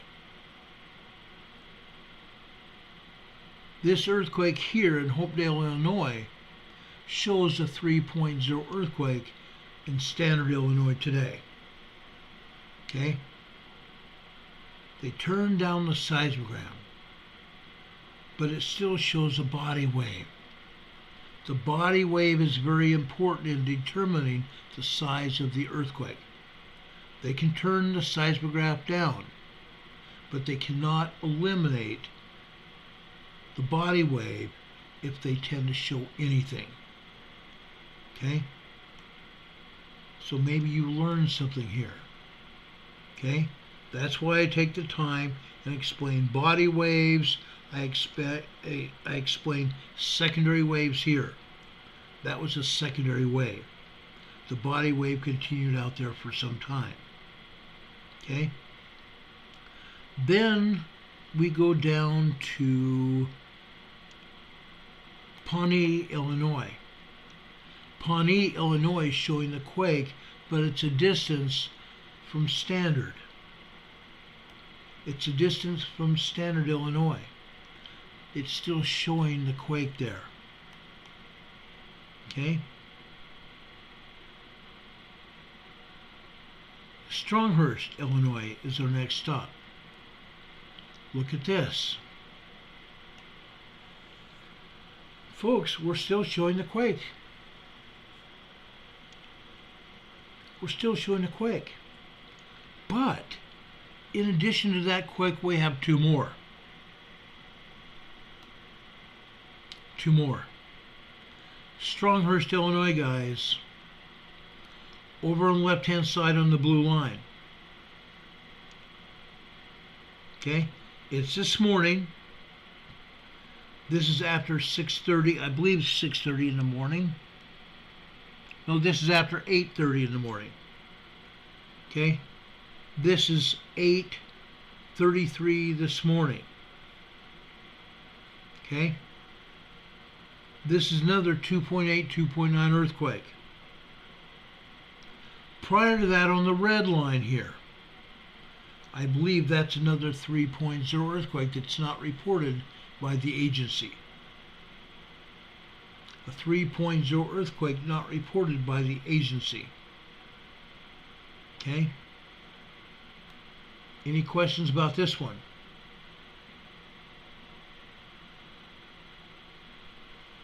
Demon Cat says, love educated. Yeah, I agree. I love that word. Maybe we'll have to define that word.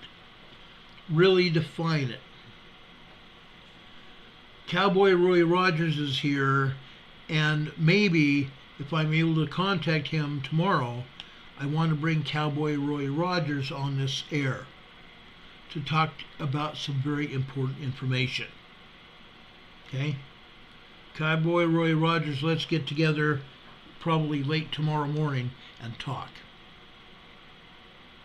He has a lot of information that we need to put out here on the air that each one of you need to know about. Crap is still happening. Political crap is still happening in our world.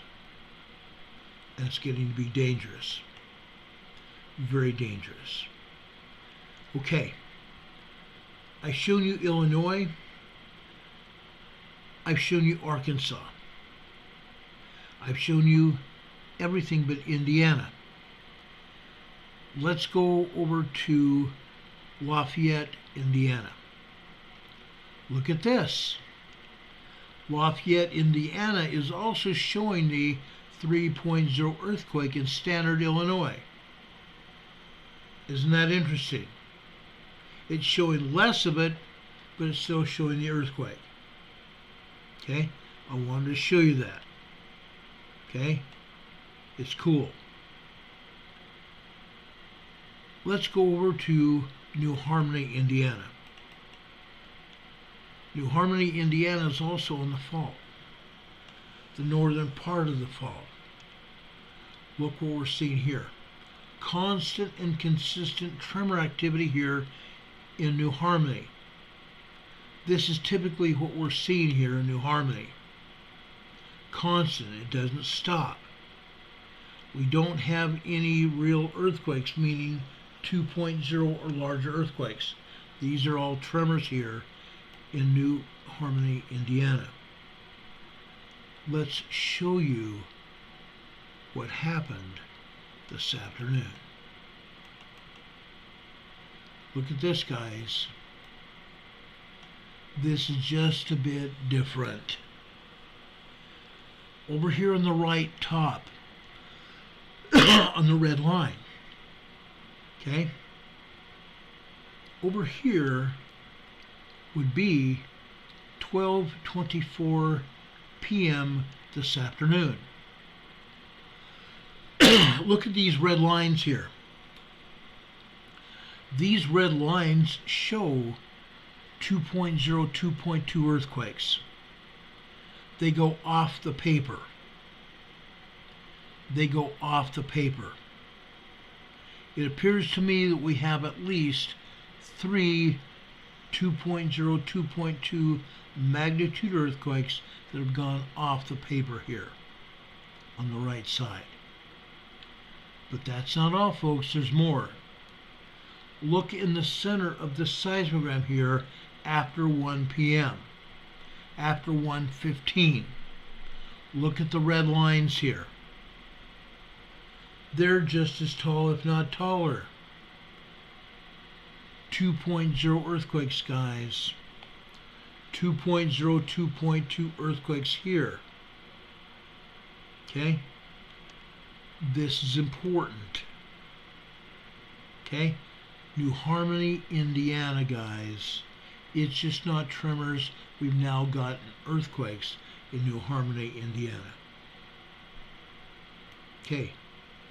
Prior to this, prior to today, we've gone 4.5 years without showing earthquakes at New Harmony, Indiana. 4.5 years.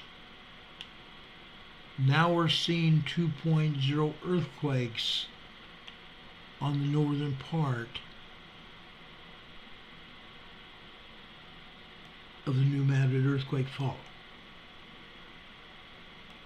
Okay? Isn't that interesting? Remember what I said 3 or so years ago. As soon as the New Madrid starts showing some real activity, more than just 1.2, 1.3, 1.5, 1.7 tremors. As soon as it starts showing earthquakes, I'll start reporting on the New Madrid. Look what's happened. Look what's happened, guys. And it continues. It continues in a big way.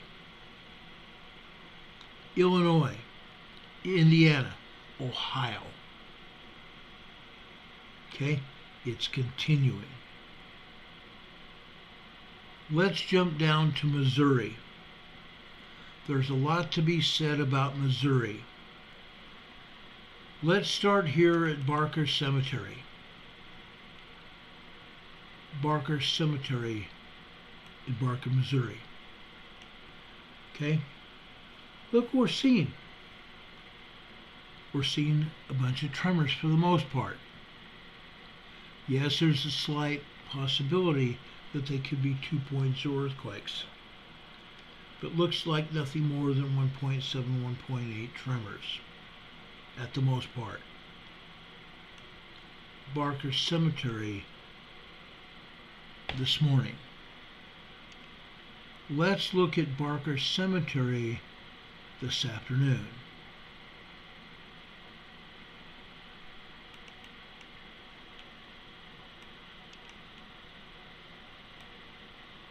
Minor tremors continued, didn't it? Except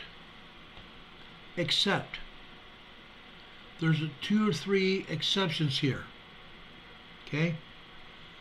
I'm looking at the 3:18 p.m. this afternoon. Okay? That's a 1.8 tremor. That's a 1.8 tremor. Pushing a 2.0 earthquake. Okay? Over here on the right, on the green line. Okay? This is 3:58 p.m. this afternoon. This is showing a 3.0 earthquake.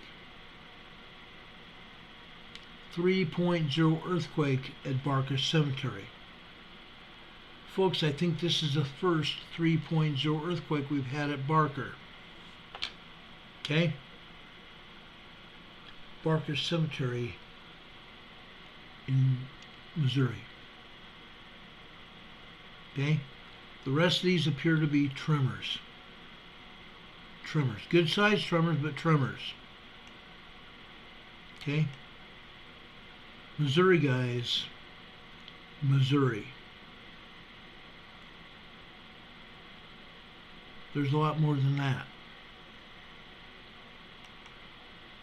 Guam, Missouri this afternoon. Look at this.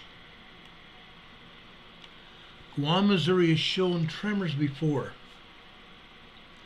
Nothing but tremors.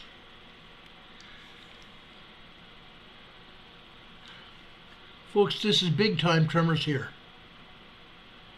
These are good sized tremors that last a long time. Okay? Continuous tremors up at the top. This is 12:17 a.m. this morning when the tremors start. Actually, they start back at 12:15. But they get going at 12:17. They get bigger. They get bigger at 12:18. At 12:19, we've got 2.5 earthquakes. 2.5 earthquakes nearly back to back here. The rest of this, except for one location, is just tremors. That one location is here at 2:13 p.m. this afternoon. This might be a 2.0 earthquake. A 2.0 earthquake. This is most activity we've seen here at Guam. Guam, Missouri. Folks, there's more to come here.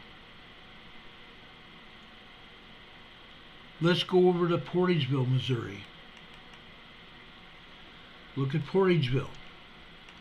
Folks, now we have big time seismic energy here. This looks like Marktree, Arkansas. It looks like Bombay Beach, California. It looks like LBO seismograph before they took the seismograph down at Mount Shasta. Mount Shasta was showing this very same signatures before they shut the seismograph down at LBO. Folks, this is decent. These are good sized earthquakes. These are the biggest earthquakes I've seen here. This is the biggest earthquakes I've seen in this area. Okay? Portageville, Missouri.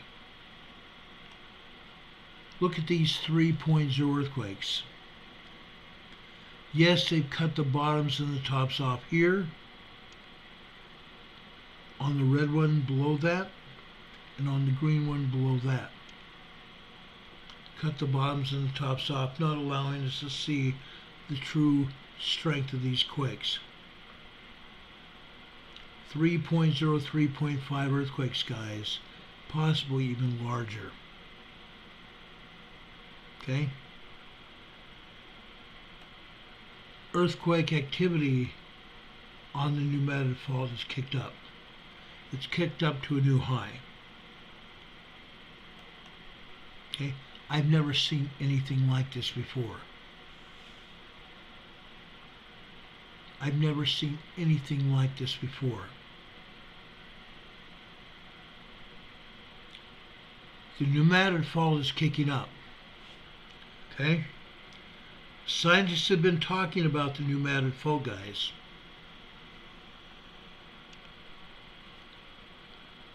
They've been talking about a 9.0 earthquake here on the New Madrid Fault. A 9.0 earthquake. I kid you not. Okay? On Newsweek, I'm trying to bring up the Newsweek article that I saw this morning. Okay?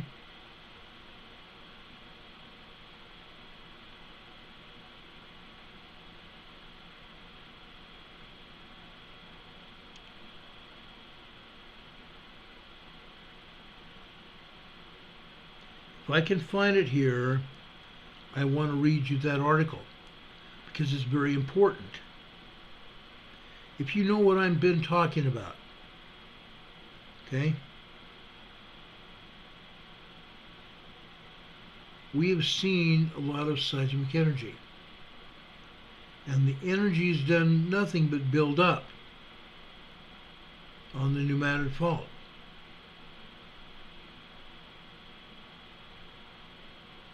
Well, folks, I think they've played with me again. They're not letting me see this energy here. But I'm telling you guys, the New Madrid Fault is kicked up. It's kicked up big time. We need to start paying attention. We need to be talking big time. We can't just be sitting back and ignoring it any longer. Okay? We can't do that anymore. We cannot do that anymore. Now, folks, I want to show you a couple more seismograms. One I want to show you in Tennessee. In Tennessee. Remember today, USGS showed a 1.5 tremor at Tiptonville, Tennessee. Folks, this is the seismogram from Tiptonville, Tennessee. Folks, we have 2.0 earthquakes hitting here. And we may have had a larger earthquake this morning after 11:38 this morning. We may have had a 3.0 earthquake at 11:38 at the bottom here. I'm sorry, 11:48. Actually, no, this would be about 11:50. I'm sorry. Sorry for my mistake. 11:50 on that green line at the bottom. Okay? Not just tremors, guys. Not just tremors, but full-blown earthquakes. 2.0 earthquakes. Then, like I said, at 11:50 this morning, I believe we had our first 3.0 here at Tiptonville, Tennessee. Okay? Again, the New Madrid Fault has kicked up. Tiptonville is not that far east from the New Madrid.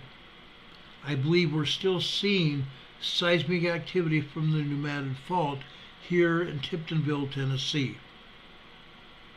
This is important. Very, very important. They want to show a 1.5. Well, guess what? They foobarred it. Okay? They foobarred it. They should have shown at least a 2.0 earthquake. There are several of those. There may have been a 3.0 earthquake as well. We only see the top of it here. We don't see the bottom of it because it's on the other paper. This afternoon's paper. That's a 3.0 earthquake.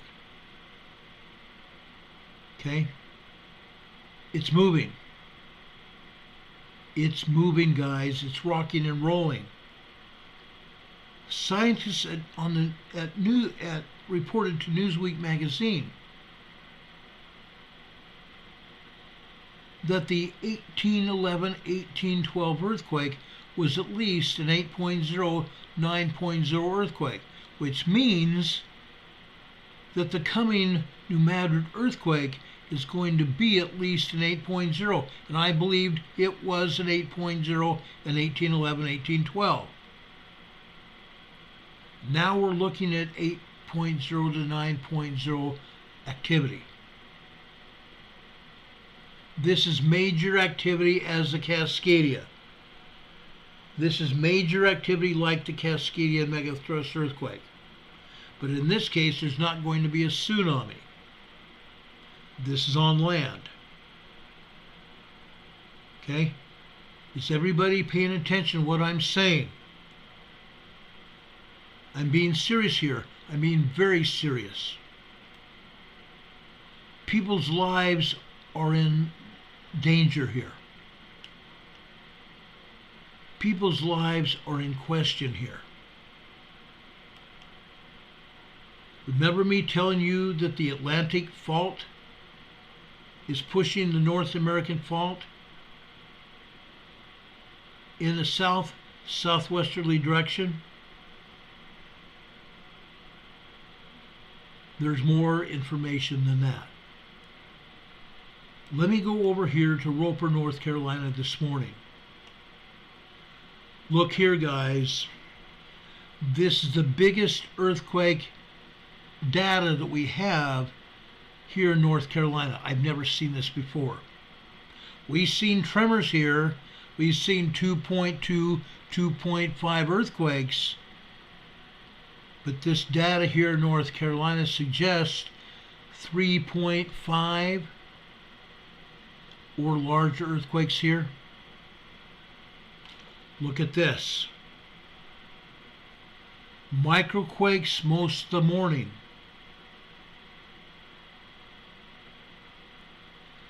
7:17 this morning we have a tremor. 7:17 this morning we have a tremor.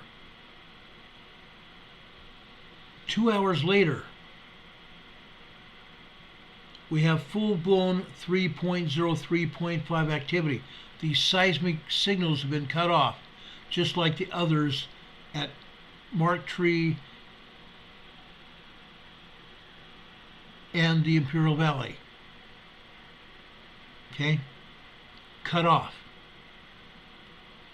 We've never seen this here before on the Eastern Continent. On the Eastern Continental Divide. Never. This is not on the Continental Divide, though. This is over here near the shoreline.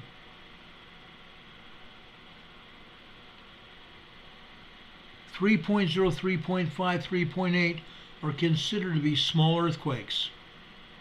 But this is a lot of seismic energy. People felt these earthquakes. Not once, not twice. 3, 4, 5, 6, 7 times this morning. 7 times this morning here in Roper, North Carolina. That's huge. How about this afternoon? Look at this afternoon. Look at this seismic energy this afternoon.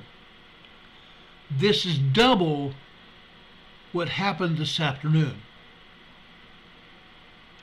This is doubled from what it was this morning.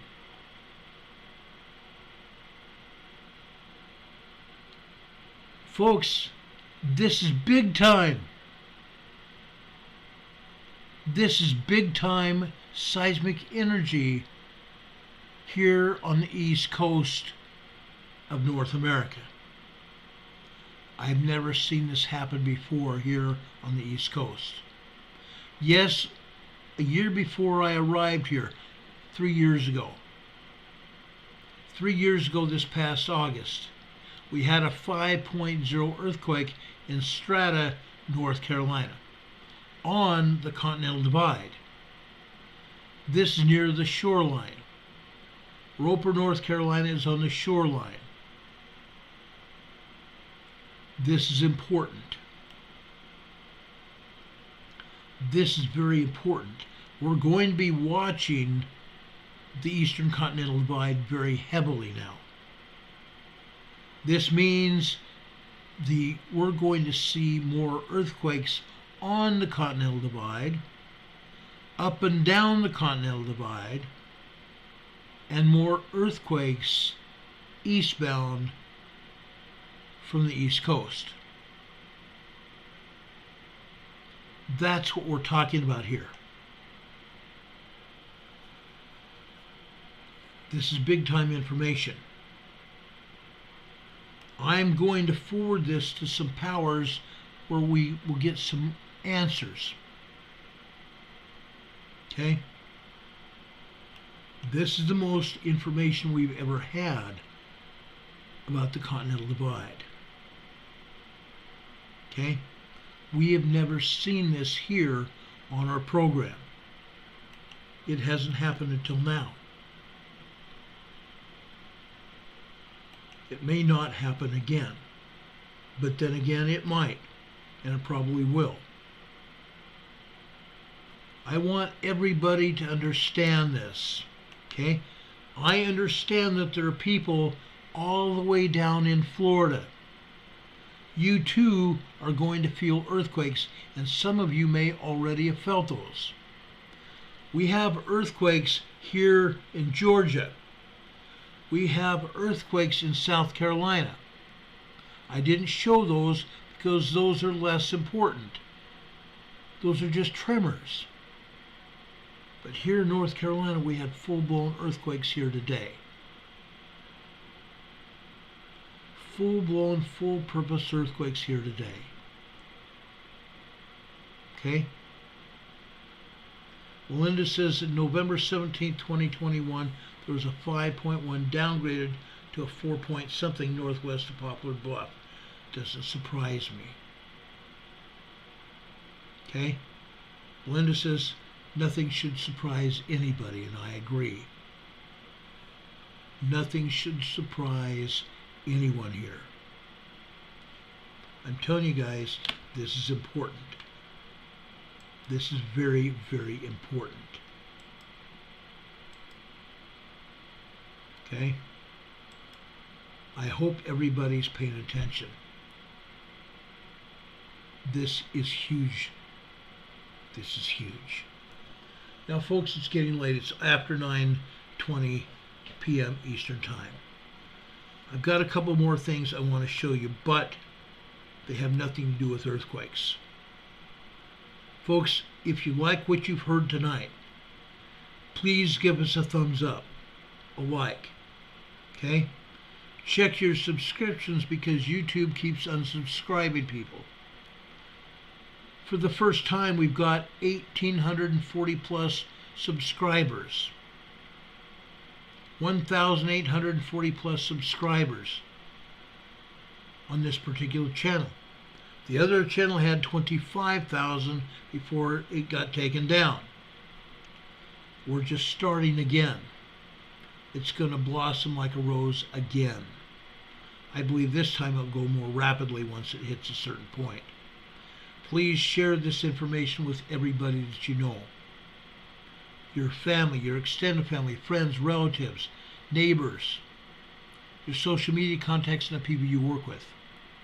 If you live here in North Carolina, you need to share this far and wide like I'm going to after I get off this program tonight. You need to show everything going on. Rob52 says there's buffering going on. Doesn't surprise me, because I'm showing you a lot of information here. Very important information. And it's going to change some lives here. It's going to change some lives. Okay? Now, with that said, let me show you something else here. This morning, I found a scripture I wanted to share with you in James, in the New Testament, James chapter 1. verses 22 through 25.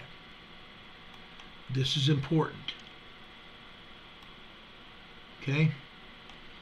Be ye doers of the word, and not hearers only, deceiving yourselves.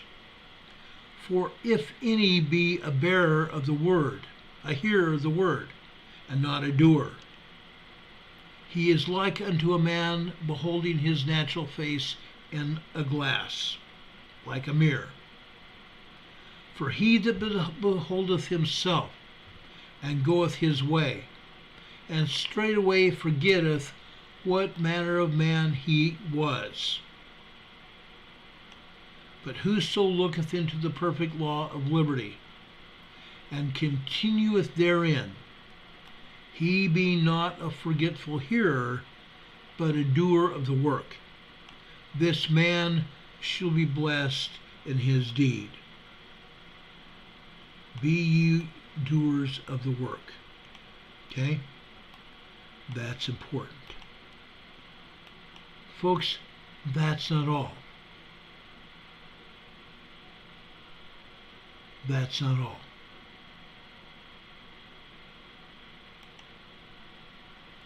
Being a disciple of Jesus Christ, you must be a doer of the work, right? You must be not just a hearer, but a doer of the word.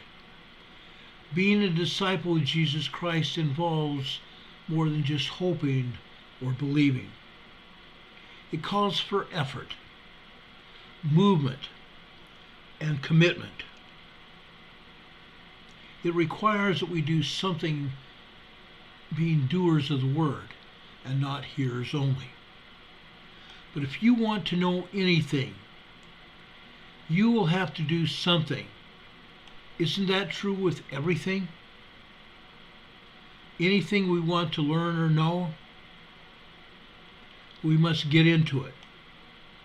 We can start by doing the gospel of Jesus Christ, praying, studying, serving others, and trusting in the Lord. Conversion won't come while we're doing nothing. Conversion will not come by doing nothing. It comes through the power of the Holy Ghost as we intentionally make an effort to know by asking, seeking, and knocking. It comes by doing. Rebecca L. Craven said this. I wanted to show you that. This has everything to do with that scripture. Being true servants, true disciples of Jesus Christ, like we are. But that's not all, folks. There's more. M. Russell Ballard said this. If you're having a tough day, let your mind go to Gethsemane. Think what Jesus Christ, our beloved Savior, was willing to do for you. If you're having a tough day, let your mind go to Gethsemane. Think what Jesus Christ, our beloved Savior, was willing to do for you. M. Russell Ballard died on Sunday. Let's think of what the Savior has done for us. Let's be true disciples of our Lord and Savior, Jesus Christ. I don't take any of this lightly. I try to be more than a doer. I try to be more than a hero or hearer also. Yes, I am a doer of the word, and I'm trying to do more. I ask each of you to please be more of a disciple of Jesus Christ. Take this message to everybody you know, especially the last few minutes. I love each and every one of you. I want to thank everybody for your support and your love and kindness. The other day, we received a package from a family in Reno, Nevada.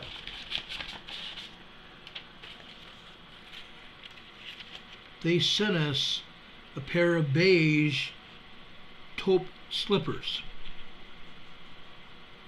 They sent me another pair of chocolate slippers.